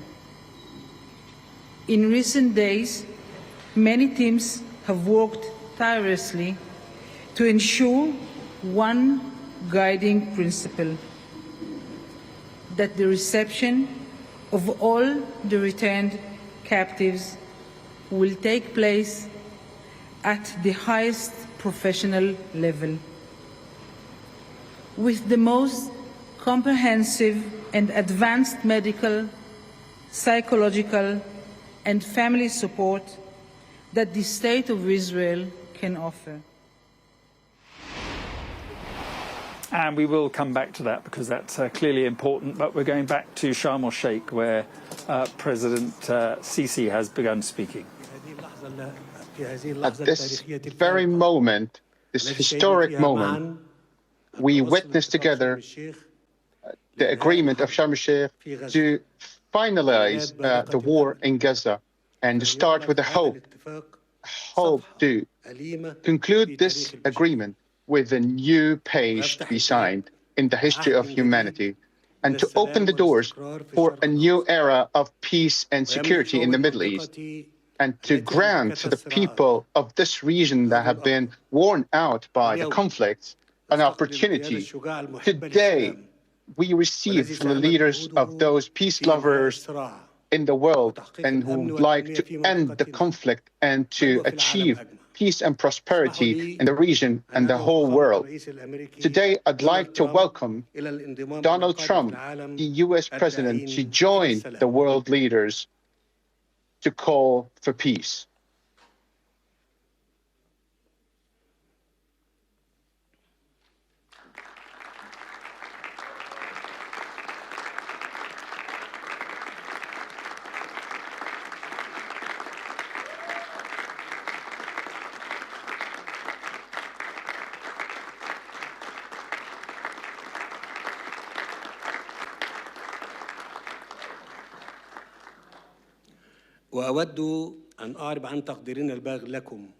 I'd like to express my gratitude for all of you and your wise leadership in such a critical moment that reflected by materializing your plan to finish this tragic war that humanity lost lots of lives with it. I'd like to thank our partners in the US, Turkey, Qatar for their incessant efforts. And we reassure our support and aspiration to see this plan through, to create the political scene of a two-state solution, which is the only way to fulfill the aspirations of both Palestinian and Israeli people to end the conflict. You have proven, Your Majesty, that leadership, true leadership in not waging wars, but the ability to finish them. And we have full trust in your leadership to see this agreement fulfilled and the plan in all its stages materialized. Dear President, the ending of Gaza war should be the end of all wars in the region. Your leaders, Egypt has been the pioneer of peace 50 years ago in November 1977, when President Anwar al-Sadat, peace be upon him, with a stable foot towards peace and visited an historic visit to Jerusalem. And ever since, there was a new era of generation to follow, to give them an opportunity to live in peace and ensure that the peace of people, not only with military power, but with peace. And Egypt today reaffirms that word and its Islamic and friend states that peace can only be the way. And this experience over the decades is a proven choice that cannot be founded unless fear and equity in rights have been given. Based on that foundation and the rights of the people in the region and their independent rights, and the Palestinian people are not an exception, and they have the right to self-determination and aspire for a future that is not overwhelmed by wars, and they have the right to freedom and to live in an independent state with the Israelis, side by side, by mutual recognition and peace. Peace is not made by countries and states, but people who are confident that yesterday's adversaries are today's friends. On behalf of this occasion, I'd like to say to the Israeli people, let's make this historic moment a new start to a life that has fair, prevailing, and coexistent. Let's look together towards a better future. Let's extend our hands to achieve this peace, fair, and equity for everyone in the region. Dear President Trump, we have to stop to feel at ease now on the streets of Gaza or on the Israeli street or in the entire world after we reached an agreement to end the war due to your wise initiative, which is an evidence of people's choice for peace. And we appreciate you to regain effort to regain life in Gaza in support of the United Nations and other partners who are looking forward to lay the foundations to move forward towards rebuilding Gaza without any hesitations. On that note, we'd like to have the conference of rehabilitation and to development and to end war in Gaza in order to provide the Palestinians with new ways of life and to give them hope that peace cannot be fulfilled without hands that extend to rebuild after demolition. Dear Majesties and leaders of the world, we are here like to usher a bright future for our region that is based on hope, instead of burying people under the rubble. We have a historic moment to take advantage of this. It could be the last chance for us to have a peaceful Middle East without any threats. A Middle East that all people can live ever happily with dignity, secure borders, and right to self-determination without violation and extremism. Middle East that is free of any weapons of mass destruction. This is the new Middle East that Egypt is aspiring to achieve in collaboration with its regional and international partners. Today's agreement lays the foundation for that and sees its steps to be implemented for a two-state solution in a way that would guarantee our rights to move forward and achieve peace for everyone in the region and integration. Dear everyone who attends this summit, I'd like to greatly appreciate the effort of President Trump, and I declare Egypt's decision to give them the necklace of the Nile, which is the highest accolade that can be given in Egypt and only given to the presidents of countries and who give unparalleled services to humanity. Thank you, everyone. And now I'd like to invite our guest to give his speech. Please, President Trump, I'd like to welcome you to give your speech.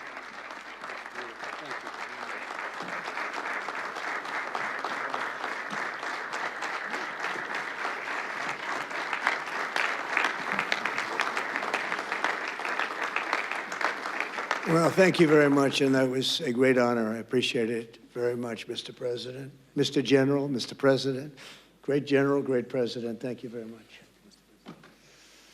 This is the day that people across the region and around the world have been working, striving, hoping, and praying for. They have done things over the last month that I think were really unthinkable. Nobody thought this could happen. With the historic agreement we've just signed, those prayers of millions have finally been answered. As you know, the hostages have been returned. And further work goes on having to do with the, sadly to say, bodies.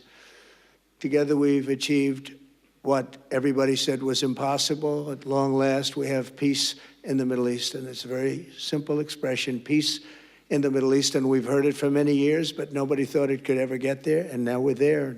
I want to congratulate everybody sitting in these first few rows and standing behind me. I don't know why they chose to stand, but I promise I'll make it short, okay?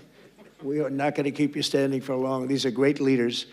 After years of suffering and bloodshed, the war in Gaza is over. Humanitarian aid is now pouring in, including hundreds of truckloads of food, medical equipment, and other supplies, much of it paid for by people in this room. Civilians are returning to their homes. The hostages are reuniting. I mean, it's beautiful. I'm just watching it backstage.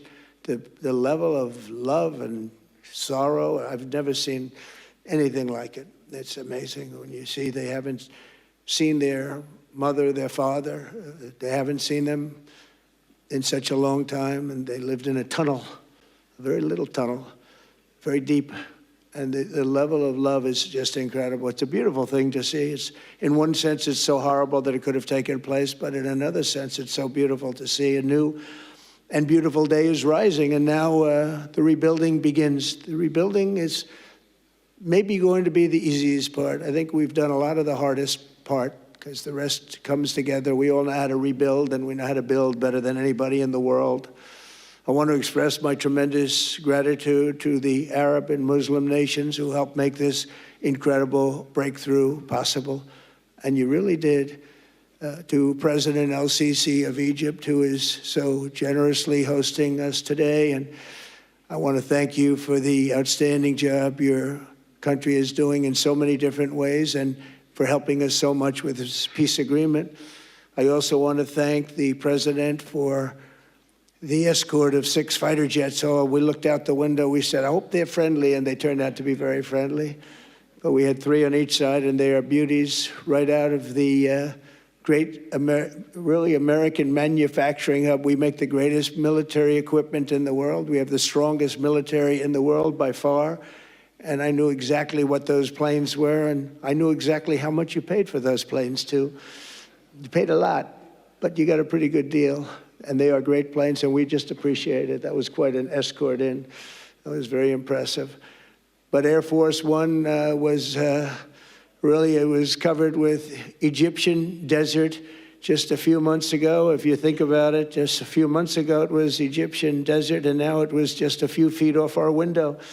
And it was a spectacular sight, and I appreciate it very much. Really, that was pretty good. You got our people by surprise. I don't know if they were thrilled right at the beginning, but they were thrilled as we sailed along very, very calmly and safely. And I'm deeply honored to receive from you, Egypt's highest state honor, the Order of the Nile. The Nile is so beautiful, so magnificent. It's such a beautiful title, the Order of the Nile. Thank you very much, Mr. President. Appreciate it.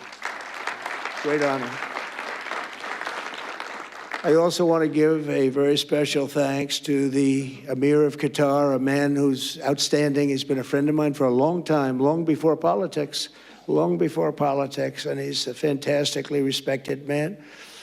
His Highness Sheikh Tamim is respected by everybody. He's respected by everybody, and in the most positive way, not only because of power, because of his heart. He's got a tremendous heart, and he's a great leader, and his country loves him. Thank you very much for being here. It's an honor. Let me also express our condolences to the Qataris on the tragic car crash that claimed the lives of your cherished diplomats, some of whom were known by our people, and they were supposed to be incredible people. So please extend our sorrow and best wishes. That was tough. That was really tough. On this extraordinary occasion, I also want to give our sincere thanks to President Erdogan of Turkey. He's always there when I need him. He's such a tough guy. He is tough as you can be, but we love him. And when they have a problem with you, they always call me to handle it. And usually I come through. We just have a good relationship, but we have from the beginning. And so I want to thank you very much and say hello to your wife, your beautiful wife. And it's great to be with you. Always there. When I need him, he's always there. Thank you very much, Mr. President. And I also want to thank, I just spoke to him on the phone, His Royal Highness Crown Prince Mohammed, Saudi Arabia, a special friend of mine. Boy, he's come so long and so far, and he's doing a fantastic job for his country. And I want to just thank him. And, His Highness Sheikh Mohammed of the United Arab Emirates is here. Where? He's here someplace. Well, oh, he's not here, but he's here in spirit, I can tell you that. And he's been another one. He's been absolutely incredible, and we appreciate it very much. And His Majesty King Abdullah of Jordan, and thank you very much, King Abdul of Jordan. He's here. Thank you. Thank you. Thank you very much. And you really have been a great helper. We appreciate it. Appreciate it. Prime Minister Sharif of Pakistan, and also I have to say my favorite field marshal from Pakistan, who's not here, but the Prime Minister is here, and you're going to give his regards. Where are you? There you go. Thank you very much. Do you want to say what you said to me the other day? Come, would you like to say what you said the other day? I think it was so nice. Please. Thank you very much, my dear President Trump, my dear brother President Sisi of Egypt, Majesties, Highnesses, Excellencies, ladies and gentlemen, Assalamu alaikum, and a very good evening. Well, I would say today is one of the greatest days in contemporary history, because peace has been achieved after untiring efforts led by President Trump, who is genuinely a man of peace, who has relentlessly and untiringly worked throughout these months, day in and day out, to make this world a place to live with peace and prosperity. I would say that Pakistan had nominated President Donald Trump for Nobel Peace Prize for his outstanding, extraordinary contributions to first stop war between India and Pakistan, and then achieve ceasefire along with his very wonderful team. And today, again, I would like to nominate this great president for Nobel Peace Prize, because I genuinely feel that he is the most genuine and most wonderful candidate for Peace Prize, because he has brought not only peace in South Asia, saved millions of people, their lives. And today, here in Sharm el-Sheikh, achieving peace in Gaza is saving millions of lives in the Middle East. Mr. President, I would like to salute you for your exemplary leadership, visionary leadership. And I think that you are the man this world needed most at this point in time. World would always remember you as a man who did everything, went out of the way to stop 7 and today 8 wars. I would like to thank my very dear brother, Sheikh Tamim. He's Akh al-Shaqiq, who has really worked very hard along with others to achieve peace in this region. My very dear brother, President Tayyip Erdogan, His Majesty, King Abdullah, and of course, my very dear brother, Mohammed bin Zayed of UAE, and of course, my very dear brother, Crown Prince of Saudi Arabia. And he has also been very, very helpful and contributed very valuably in this wonderful peace process. Ladies and gentlemen, I wouldn't want to take more of your time. Suffice it to say, had it not been for this gentleman, not only, who knows, India and Pakistan are both nuclear powers.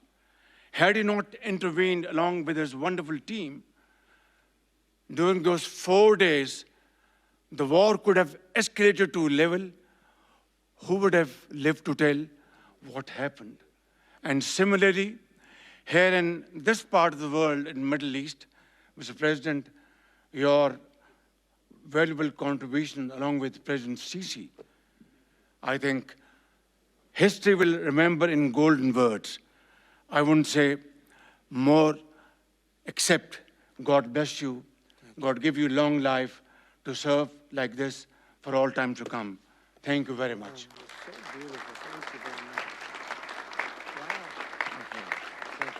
Very kind. Wow, I didn't expect that. Let's go home. There's nothing more I have to say. Goodbye, everybody. That was really beautiful and beautifully delivered. Wow, thank you very much. Also with us is President Prabowo, a very incredible man of Indonesia. President, come in.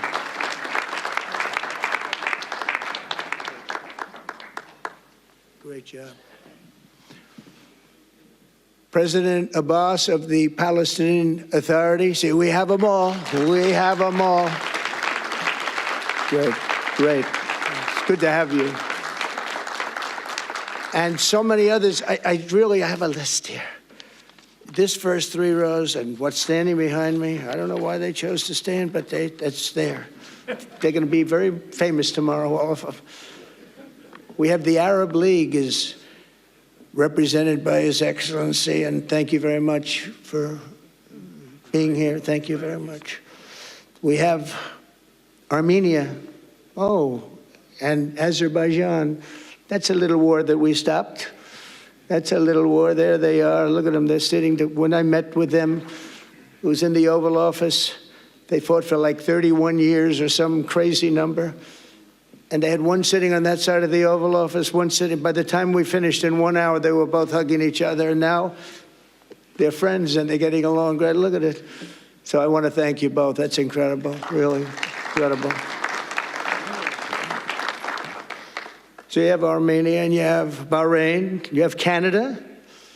It's so great to have, in fact, the president called and he wanted to know if it's worthwhile. He knew exactly what it was. He knew the importance. Where's Canada, by the way? Where are you? Where are you? He knew the importance of this. He said, I want to be there. So many people have done that. They called. I mean, they heard about it. And these are not people that can do that very easily. They have pretty big schedules, to put it mildly. The most powerful people. And I appreciate you being here very much, Mr. President. Fantastic.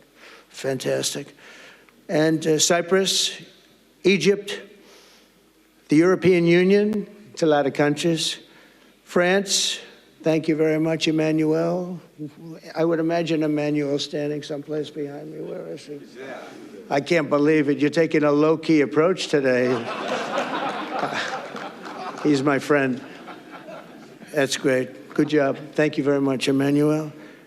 Germany, the new Chancellor of Germany he's easy to spot because he's very tall and he's very smart and he's doing a fantastic job for his country. Appreciate it very much. And congratulations, a big election. That was a big one. That was going to change things. Greece, we have Greece. We have Hungary. Oh, Victor, where is Victor? Victor. We love Victor. Victor, I call him.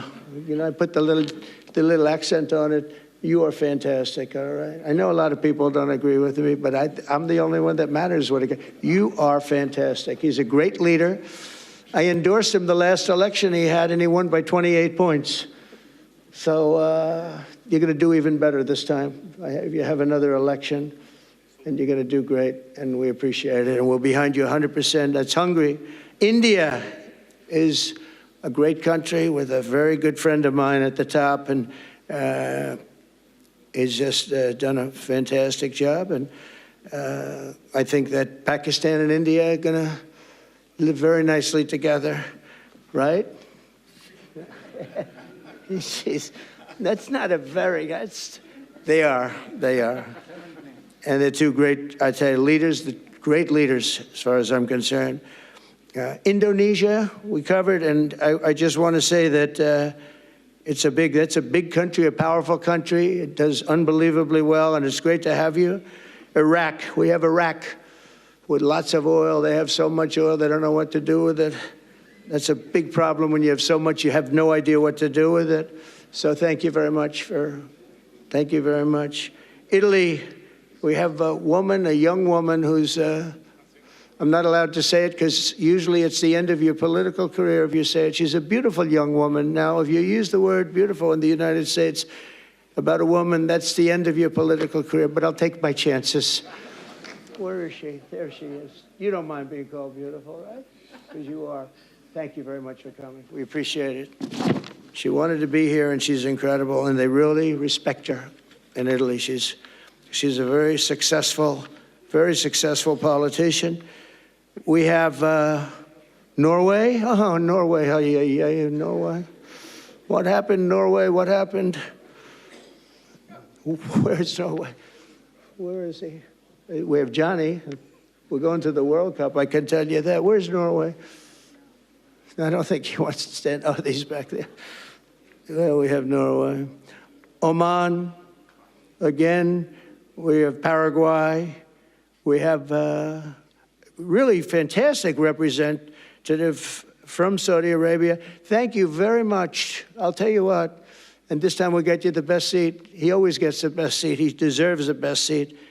But what a great place it is. Spain. Where's Spain? Are you guys working on him with respect to the GDP? We'll get close. We'll get close. But fantastic job you're doing. And UAE, which is great. United Kingdom. Where's United Kingdom? Where's our friend? Where? Come here. Is everything going good? Very good. That's very nice that you're here. These people all came in like 20-minute notice. And I think it's fantastic. And we have so many others, and just so many others. And it's such a compliment to what we're doing, because what we've done is something very unique and very special. So it's perhaps the wealthiest and most powerful group of nations ever assembled at one time, which is a big thing. We have achieved together in recent days a change that really is historic, and it's going to be remembered forever. And I want to thank the American team for their amazing work, and I want to thank, I think he'll go down as the greatest Secretary of State in the history of our country. I really believe that, Marco, or I wouldn't say it. Marco Rubio, I wouldn't say it. Maybe I would. You're doing a great job. I'll tell you, he's on course to do it. We've done a lot of work in 9 months. We've done a lot of work. I say that, 1 year ago, a little more, but 1 year ago, America, the United States of America was was a dead country. The king told me, and I use that, he said, sir, 1 year ago it was a dead country. Today you have the hottest country anywhere in the world, and it is. It's the hottest country. So many investors are here. We have over $17 trillion being invested in the United States, which is a record that nobody has ever beaten. I don't think anybody will. And we still have 4 months to go before it's a year. So in 8 months, we have over 17 trillion. We're actually very close to $18 trillion. There's never been, as an example, the previous administration had less than $1 trillion over 4 years. We have, we're close to breaking $18 trillion in 8 months. That's pretty amazing. No country's ever done that. I want to also thank Special Envoy Steve Witkoff and my son-in-law and a great guy, Jared Kushner. And I even have my daughter here, Ivanka. Ivanka, please stand up. Ivanka's here. Wow. Thank you. Thank you, Ivanka. We have a great team, and we have, as you know, General Raisin Kane. We have John Radcliffe. We have Tom Barrack. We have really a lot of good talent. We have Pete Hegseth, who's now Department of War as opposed to Department of Defense. We made a little change. Somehow I like the name better, so do you, so do a lot of people. But the momentous breakthrough that we're here to celebrate tonight is more than the end of the war in Gaza. It's with God's help, it'll be the new beginning for an entire beautiful Middle East. From this moment forward, we can build a region that's strong and stable and prosperous and united in rejecting the path of terror once and for all. We want to get rid of the terror and get on to other things. There are many other things in life that are so good. The final sprint to this deal began less than 3 weeks ago on the sidelines of the United Nations in New York. I met with many of the people in this room, and it all just started coming together. I've known so many of you for so long. You're friends of mine. You're great people.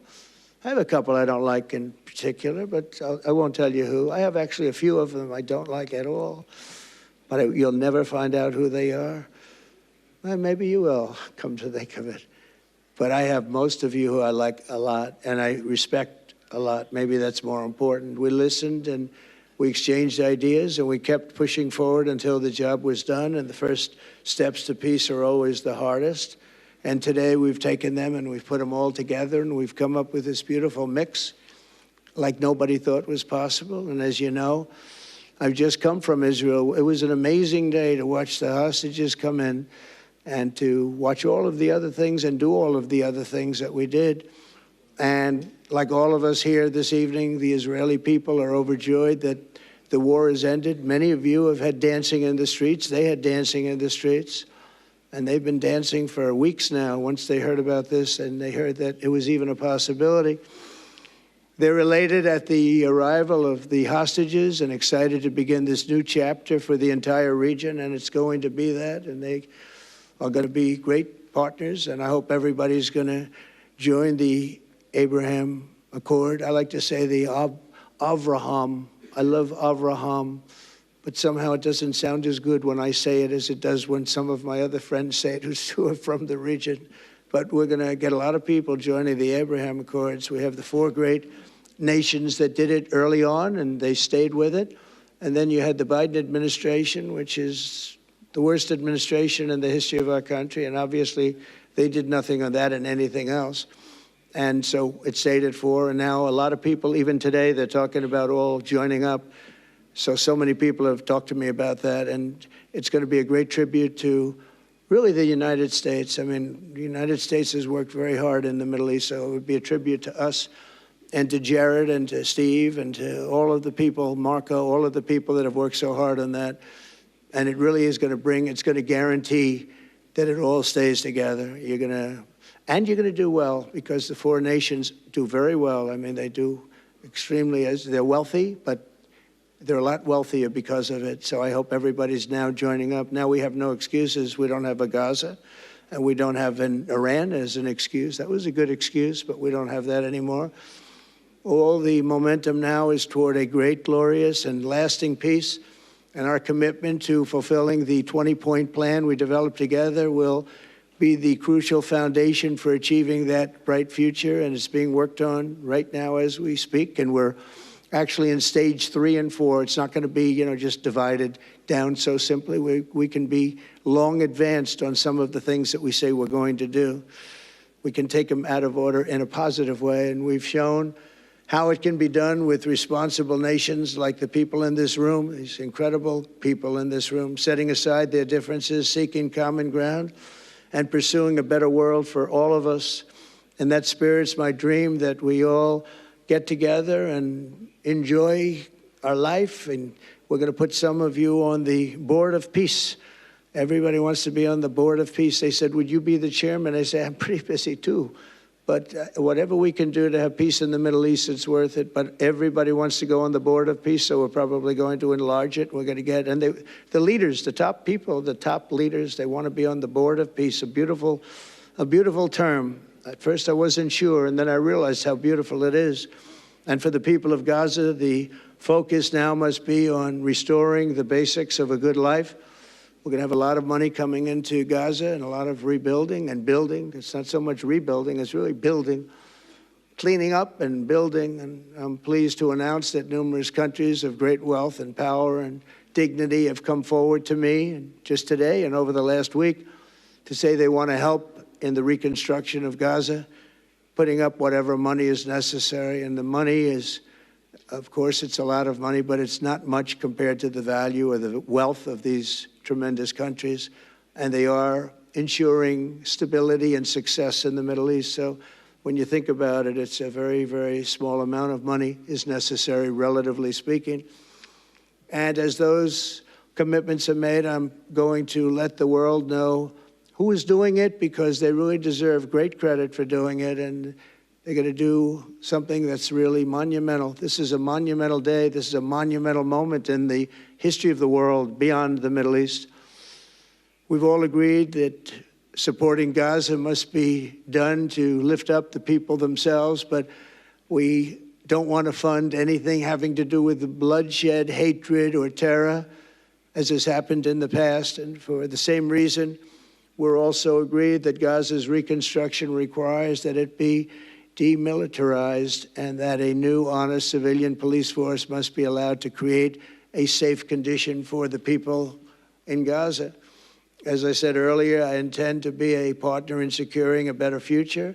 We're going to be working, you're going to be working with the United States, and we're going to make sure that the Middle East is going to be a safe and secure place. It's a very important place in the world, means so much. There were so many people who said the Middle East, and this has been going for many, many decades, I've read it many times, that World War III will begin in the Middle East. It's not going to happen. That's not going to happen.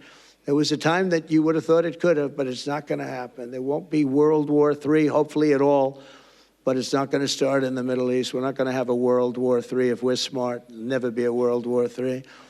Our work begins right here and right now. From ancient times, this region has been extraordinarily mixed with respect to people, culture, religions, all of the different elements of national characters, unlike maybe anywhere else on earth. And for 3,000 years, there's been conflict. For whatever reason, there's been tremendous conflict, always conflict.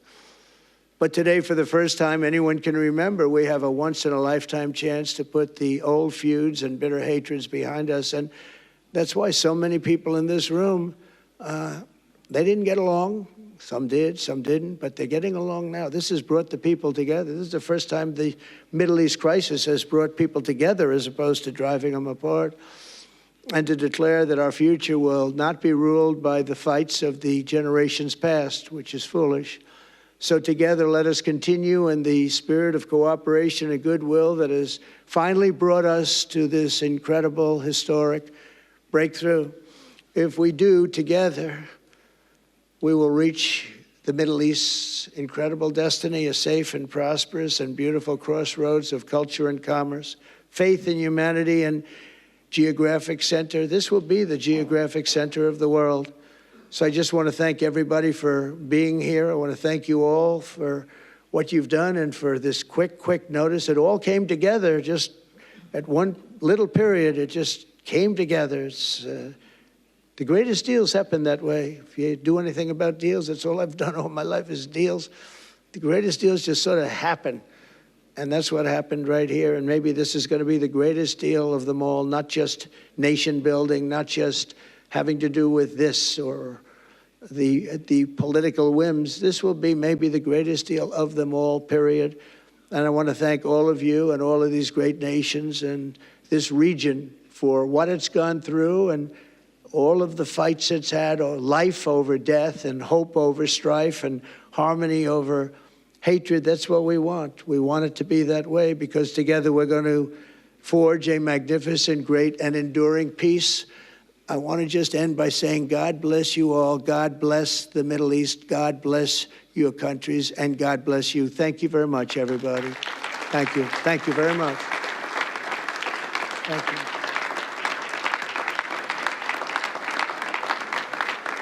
Thank you very much. So if we could ask the media to leave, and we're going to have a little conversation with all of these great leaders, which will take 5 minutes, and we'll just talk for a couple of minutes. But if we could ask the media to leave, would be great. Thank you very much. Thank Thank you. Thank you. So President Trump really running things himself there, asking the media to leave. He promised a short speech there. It wasn't that. It was what they call a typical President Trump weave. He went off in all sorts of directions, and it all got a bit awkward, actually, as leaders waited to see if they were going to be called out and thanked and talked about. But anyway, there we are. It is more or less done. He's just going to have a little time with the leaders, and that will be it, one imagines, and he'll be off back to the United States. But just a quick recap, President Sisi spoke, and he talked about a historic moment in history, in the history of humanity, and let's just have a listen. Is this, is he still speaking? Let's just... Thank you very much. Thank you very much. No, but that's it, yeah. Historic moment in history of humanity, an opportunity for the peace lovers, said President Sisi. I welcome President Trump's call for peace. I welcome a chance to see this plan through. And then he said the only solution is a two-state solution. The key is to give Palestinians hope. And the problem there is that this framework is not at all definitive about leading to a two-state solution. It refers to aspirations of the Palestinian people. And also Benjamin Netanyahu is set against the two-state solution. So there lies the rub in all this. Donald Trump was then awarded the Collar of the Nile, Egypt's highest order. Then Donald Trump spoke. He said that people have been doing the unthinkable to achieve this historic agreement. Together we are achieving great things. The war in Gaza is over, he said again. Humanitarian aid is pouring in. Civilians are returning to homes. The rebuilding begins now. Hostages are being united. This could be the greatest deal of them all, said President Trump. And he is now, as I say, going to sit down with those leaders. He described it as a short talk, and then that will be the end of what has been for President Trump, and two for the hostages as well. A quite extraordinary day. I'm joined now by David Satterfield, former US ambassador to Turkey, who has also served as a White House special envoy on the Middle East. Thank you very much indeed for being so patient and waiting for us. And I just wonder, first of all, what you make of this day, and Donald Trump, you know, calling it could be the greatest deal of all, typical Trump. But do you think this could lead somewhere? Well, it is indeed an extraordinary day. All of the living hostages released, and that's an exceptional step. It begins the process of de-traumatization, decompression in Israel, both socially and politically. It is, of course, accompanied by two things that are vital for the Palestinians of Gaza: a ceasefire and the beginning of entry at scale of humanitarian assistance. But all of this constitutes, exceptional as it is, important as it is, only the day before, the day after, about which so much has been spoken over the past 2 years: disarmament of Hamas, introduction of some form of international stabilization force, introduction of a stabilization government or a transitional government or administration en route to Palestinian governance of Gaza, and ultimately the role of the Palestinian Authority, reformed Palestinian Authority. All of that remains to both be negotiated in detail and then implemented on the ground. And the headwinds against those steps are profound. Hamas has wasted no time in asserting that it will remain not just as an armed force in theory, but in practice, that they are the effective governing force on the ground. And protestations that that is not their ambition. To the contrary, this is going to be a difficult challenge. Hamas will not give up easily, nor will come the acceptance of stabilization elements or a new type of administration for Gaza. But still, You had to have this day before in order to have a chance of getting to the day after, and all credit to the president and his team for having achieved this. Do you think he'll have the political will to wade through those issues that you've just raised? Great question. And the answer is, if the president does not remain directly, personally engaged, if he doesn't see himself and his own success as having or depending upon a continued working on this, then I doubt very much there's going to be significant progress made. Similarly, the critical Arab states are going to have to remain very much engaged with Hamas. That's not going to be an easy challenge for them. The temptation will be to declare victory and move on, but moving on means moving backward. We just heard President Sisi say something quite significant in all this. The only solution is a two-state solution, he said. The key in this is to give Palestinians hope. I wonder, just reading the framework, which talks about aspirations of the Palestinian people, but doesn't talk at all definitively about a Palestinian state. I wonder if those leaders, like the Egyptian leader, the Saudi leader, and so forth, will be putting pressure on Trump to, in turn, put pressure on Netanyahu over this. I have no doubt they will. And that language that you referred to in the 20-point plan is very cleverly drafted. There needed to be reference to Palestinian aspirations, just as there needed to be a reference to the ultimate role for a reformed Palestinian Authority. And the plan finessed, if you will, both of those points. But look, a directly negotiated permanent status resolution, whatever its character may be, between Israelis and Palestinians may be difficult, it may be impossible to contemplate right now, but any other alternative is even more difficult to contemplate because it's a formula for enduring conflict, radicalization, and suffering.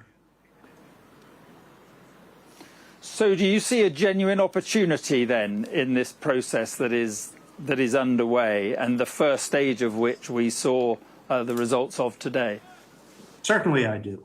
I see not peace, but a possibility for peace, a greater possibility than has existed for quite a long while now. Just a final point, Benjamin Netanyahu, do you think that he should have taken up Donald Trump's invitation to go to Sharm el-Sheikh? After all, the Palestinian Authority president, Mahmoud Abbas, was there. I would defer to the Prime Minister's citing of the religious holiday beginning this evening, Simchat Torah, as the reason why he didn't come. I doubt very much, though, as an analyst, that substantive work could have been done in this atmosphere, in the quickness of this meeting. Right. And just whatever you think of Donald Trump, the energy that he shows and the energy that he has put into this thus far, who knows what happens going forward, is quite something. It is extraordinary. And I'll reiterate what many commentators have said, including my colleague Jake Sullivan. He deserves enormous central credit for achieving this.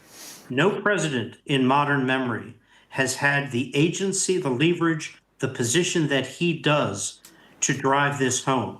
And without that direct involvement, today, the release of the hostages, entry of humanitarian assistance, ceasefire would not have happened. Okay, David, appreciate your time. Thank you very much. Thank you. Our US correspondent Mark Stone is there in Sharm el-Sheikh. Well, Mark, first of all, what did you make of what Donald Trump had to say? It was quite the speech, wasn't it, in so many ways. Also some awkward moments, as leaders must have been waiting to see if they were going to get called up and thanked and so forth. Yeah. You know what I felt throughout the afternoon since President Trump has arrived here has been a kind of a strange sort of subservient vibe around the building. But I guess that is his way, you know, for good or for bad. His power is huge, and countries know that they kind of need to adopt this position where they are almost subservient to him, because they know that he can go one way or the other very quickly on whatever issue it may be. And certainly I'm thinking of tariffs. You know, he has held the world to ransom in a sense with his tariff policies, which in a sense have allowed him this position of power that he's now in, to be able to give him the ability to do what he's now done in a completely different realm, that is this peace process in the Middle East. He's gripped countries, he's got their attention, he's got them to heal, and then he's got them to this moment. And I think that's all part of his leadership style, which is truly fascinating. For me, the most interesting moment, I mean, there have been so many. One of them was when Emmanuel Macron, the French president, helped the elderly Palestinian president, Mahmoud Abbas, up onto the stage and almost kind of thrust him into the arms or into the hands of Donald Trump. That was a massively symbolic moment. Mahmoud Abbas, of course, not aligned with Hamas, but fully aligned with the Palestinian cause. That is a Palestinian state, coexistence, the Palestinian rights to return, all of that. That Trump, over the years, and American foreign policy certainly, has not really been aligned with. So to see that moment, I think, was very, very powerful and perhaps a good omen for the future, because Donald Trump appeared keen to hold Mahmoud Abbas there, to talk to him for longer than he spoke to any other leader at that moment. So I thought that was really interesting. It's only the second time that Trump and Abbas have ever met. They met once before when Abbas went to the White House during the first Trump term back in 2017, but they've never met since then. So that was a really big moment, I think, really very important symbolically. I guess that the really key question now that you were just discussing with the former ambassador there is whether Trump holds the course on this one. I think he will. He is known for having a short attention span, for moving on to other things, for losing patience quickly. But I think today and the past week, 2 weeks, has demonstrated that he has attached himself so closely to this issue that he is going to want to see it through. And even if you look at it in its most perhaps fickle way, he wants the Nobel Peace Prize. He may get it next year, genuinely, if he can solve this and he can solve Ukraine as well. Those little things and the fact that he's attached himself so closely to this, I think will mean that he will hold the course. I guess the worry mark, the caveat, is that Donald Trump is of a type that people don't necessarily tell him what he doesn't want to hear. So it could also be the case that no one has had the ability or the guts to say to him, look, Mr. President, you've done the easier bit. The bit down the line, stage 2 and 3, is going to be almost impossible to achieve. How do you get the Palestinians and the Israelis to live side by side in peace together? We've never managed it, and we don't think we can manage it. Maybe no one's actually told him that difficult truth, if it is a truth. So that's something to think about. But certainly he feels, and he certainly had the ego boost today to feel like he is making a genuine difference. Final thoughts, perhaps if he could bring some of the coexistence that he has engineered over the course of today back to the United States, it might help, because back in the US, they're increasingly finding it hard to coexist. All right, I want one more thought from you, actually, but I mean, the point is that many of those leaders around him right now are people who believe in this two-state solution. Is part of this the capacity for them to persuade Donald Trump, to persuade Benjamin Netanyahu, if it is down the road next year, year after, Benjamin Netanyahu, to persuade him that that is the only way that this actually works in the end? Yes, I think fundamentally that is the case. That is why they're all here. They needed to be here because they couldn't not turn up to this Trump moment.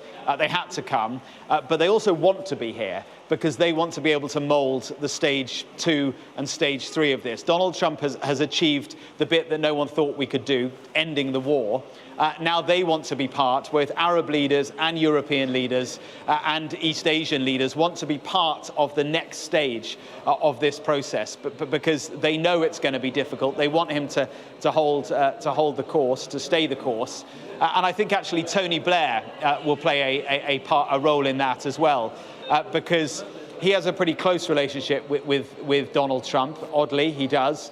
He also has a close relationship, or has a relationship of sorts with Gulf Arab countries. It's all about business and money, maybe, but he has a relationship with them. So perhaps he can help to make sure that Donald Trump continues to hold the course, to stay the course on the next stages of what will be a very, very challenging road ahead.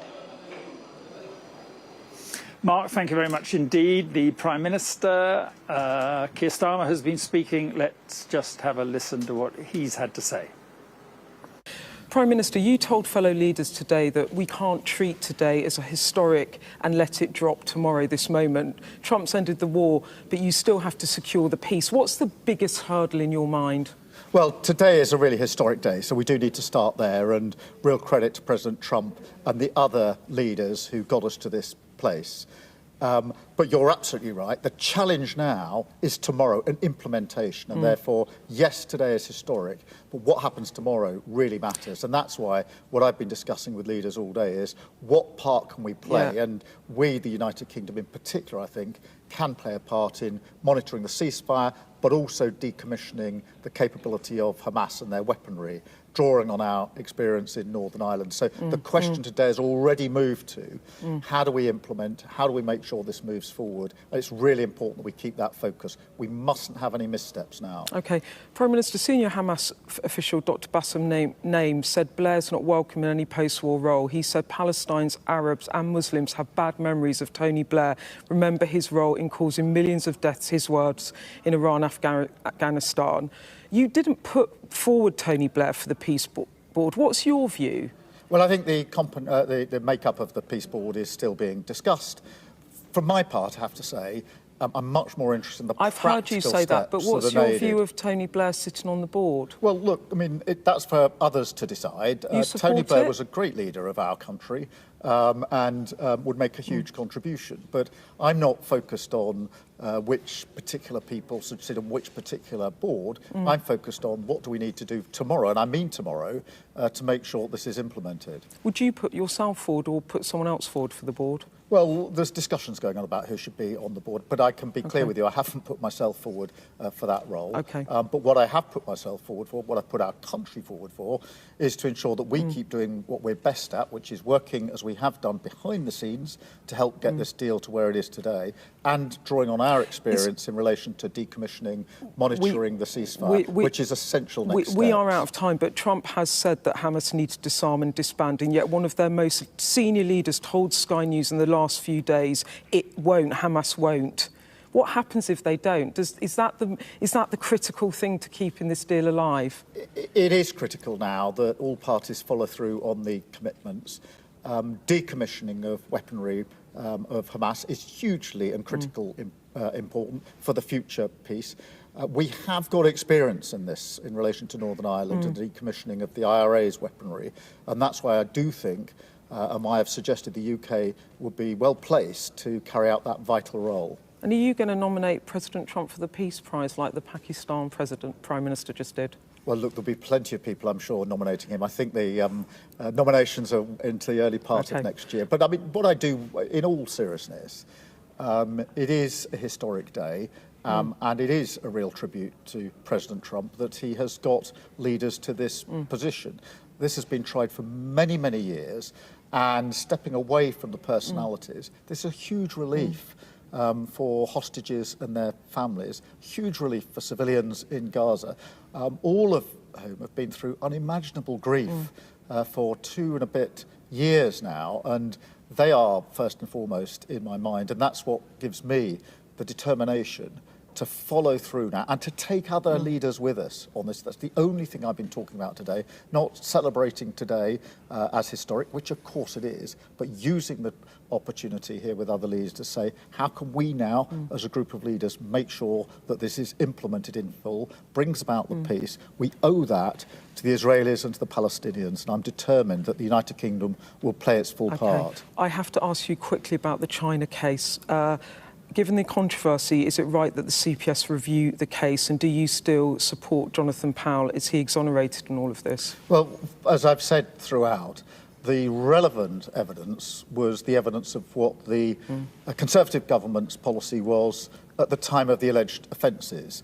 That is what was relevant. That's always what has been relevant. I'm entirely satisfied that that was the evidence that put before the Crown Prosecution Service. As for Jonathan Powell, he's doing an excellent job. You heard what Steve Witkoff said about him today in relation to the role he's played behind the scenes. So, of course, I've got full confidence in him. And today, shows the strength of the United Kingdom, working as we always do with the United States, playing our part in making sure that this important deal was arrived at today. OK, Prime Minister, thank you so much for your time. I appreciate it. Thank you. Thank you.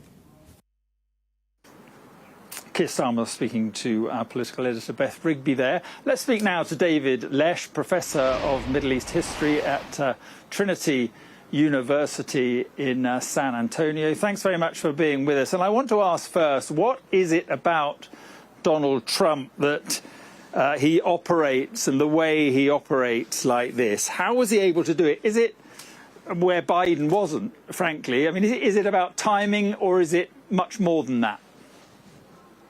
Well, it's his own unique style. He operates in a transactional manner in terms of foreign policy. He fancies himself as a deal maker, and he thinks outside the box. I mean, he's very episodic, very sporadic, and it drives people mad in many cases. But it also, I think, creates space for some creative policies to be implemented in an unconventional way in terms of foreign policy. And this has to do with, hostage negotiations as well as this particular situation in the Gaza. So his style is very different, but the bottom line, he's backed by U.S. power, military and economic, and support in the region itself. And he's supported by both houses of Congress, which are Republican, and he's bludgeoned the Republican Party into supporting basically anything he does. So no outside power, and certainly not Israel, can play the domestic card in the U.S. And so he's almost operating with a carte blanche in that sense. Right, we're just watching the motorcade approach Air Force One, and Donald Trump will be on his way back to the States because the way he uses these special envoys, it's not traditional diplomacy, is it, in any sense? It's like a combination of, business savvy, willpower, and as you said, kind of gut instinct. Exactly. And these envoys, the most important thing is that outside leaders, foreign leaders, see that these envoys have the ear of President Trump because they are personally appointed by him. There's sometimes in past U.S. history and U.S. presidents, secretaries of state or national security advisors or defense secretaries, whatever, they go and meet with foreign leaders. They think they have the ear of the president, but they really don't. So these people who are very close to him, like Steve Witkoff and Jared Kushner, they know they have the ear of the president, and they know that when Jared Kushner or Steve Witkoff say that the president is going to do this or believes in this, they know that's the truth, and that's very, very important. I mean, isn't one of the issues here that if things start to go wrong or things get held up or delayed, that this is a president who could well lose interest? Oh, absolutely.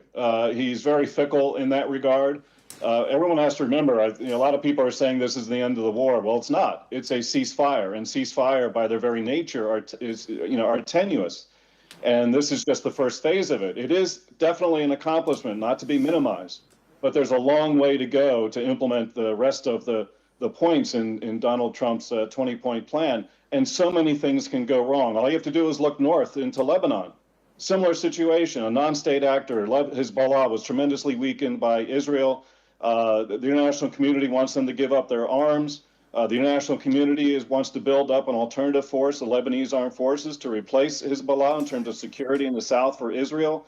And that hasn't gone all that well. And Israel continued to carry out strikes after the ceasefire on that front, which I think they'll continue to do in this case, which is, I think, it's so important to get that international stabilization force up and running and some sort of governance structure so as to prevent this from unraveling, but particularly as Israel, I think, feels no hesitation to go back into Gaza when they feel it's necessary.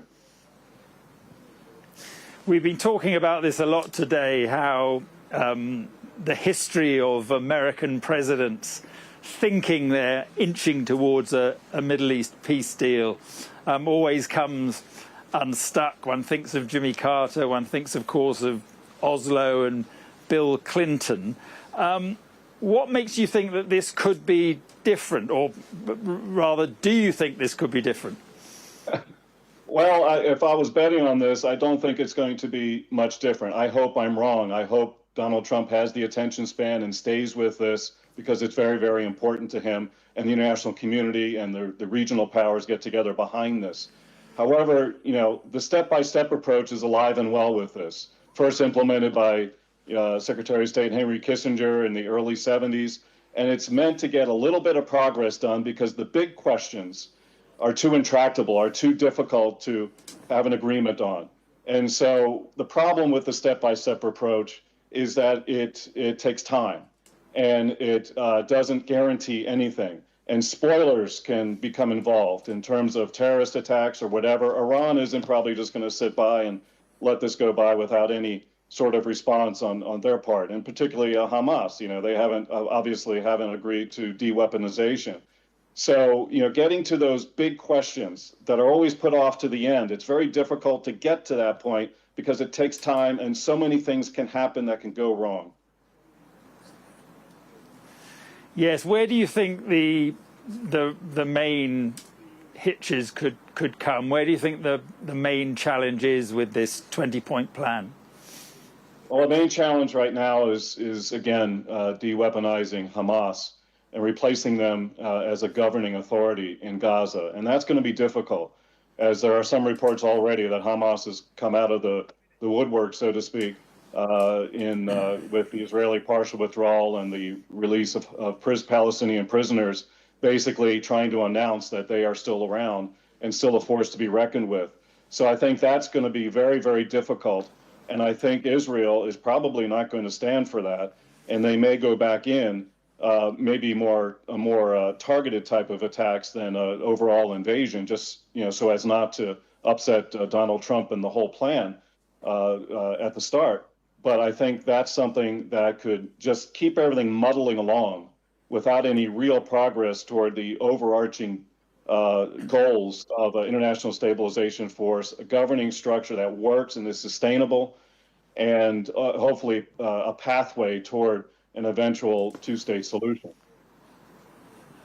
And do you think it requires, as a couple of other contributors have suggested today, that it requires a new leadership in Israel and new leadership of the Palestinian Authority for this to have a chance of working? I think certainly the Palestinian Authority, I think, you know, everyone is, whether it's true or not, and it probably is true, everyone has done a credible job at delegitimizing Mahmoud Abbas and the Palestinian Authority and insisting, and even the regional Arab states insisting, that there be reforms before it takes part in any sort of governing structure in the Gaza Strip. As far as Netanyahu is concerned, I wouldn't put anything past him staying in power for some time. I don't think it's necessary for him to leave power because of the leverage that the U.S. has over him right now and the commitment he has put into this, Netanyahu has put into this. However, he's going to test that line to cross before he upsets the United States and Trump in the years ahead, and whoever else may be in power in the U.S. after that. He's going to test that line, and that's the real conundrum right now. And so I don't think he needs to be out of power. It would help, I think, in the long term to have a more centrist coalition in power in Israel that's truly committed to this and not subject to the political domestic whims of the far right ministers in Netanyahu's government. Okay, Professor, appreciate your time. Thank you very much indeed for that. My pleasure. And we're going to leave you with the pictures of President Trump, who is about to leave on Air Force One, and the end of really a quite remarkable day. He arrived in Israel early this morning. He made that extraordinary speech at the Knesset. He then moved on to Sharm el-Sheikh and the summit with world leaders who gathered there and were made to wait for Donald Trump because he was so late. But he has finished the day with that speech to world leaders, and he said to them, "We are here to hail a new beginning. Together," he said, "we will achieve great things." Just how great, of course, remains to be seen. That's it from me. Now it is over to Darren McCaffrey with the Politics Hub.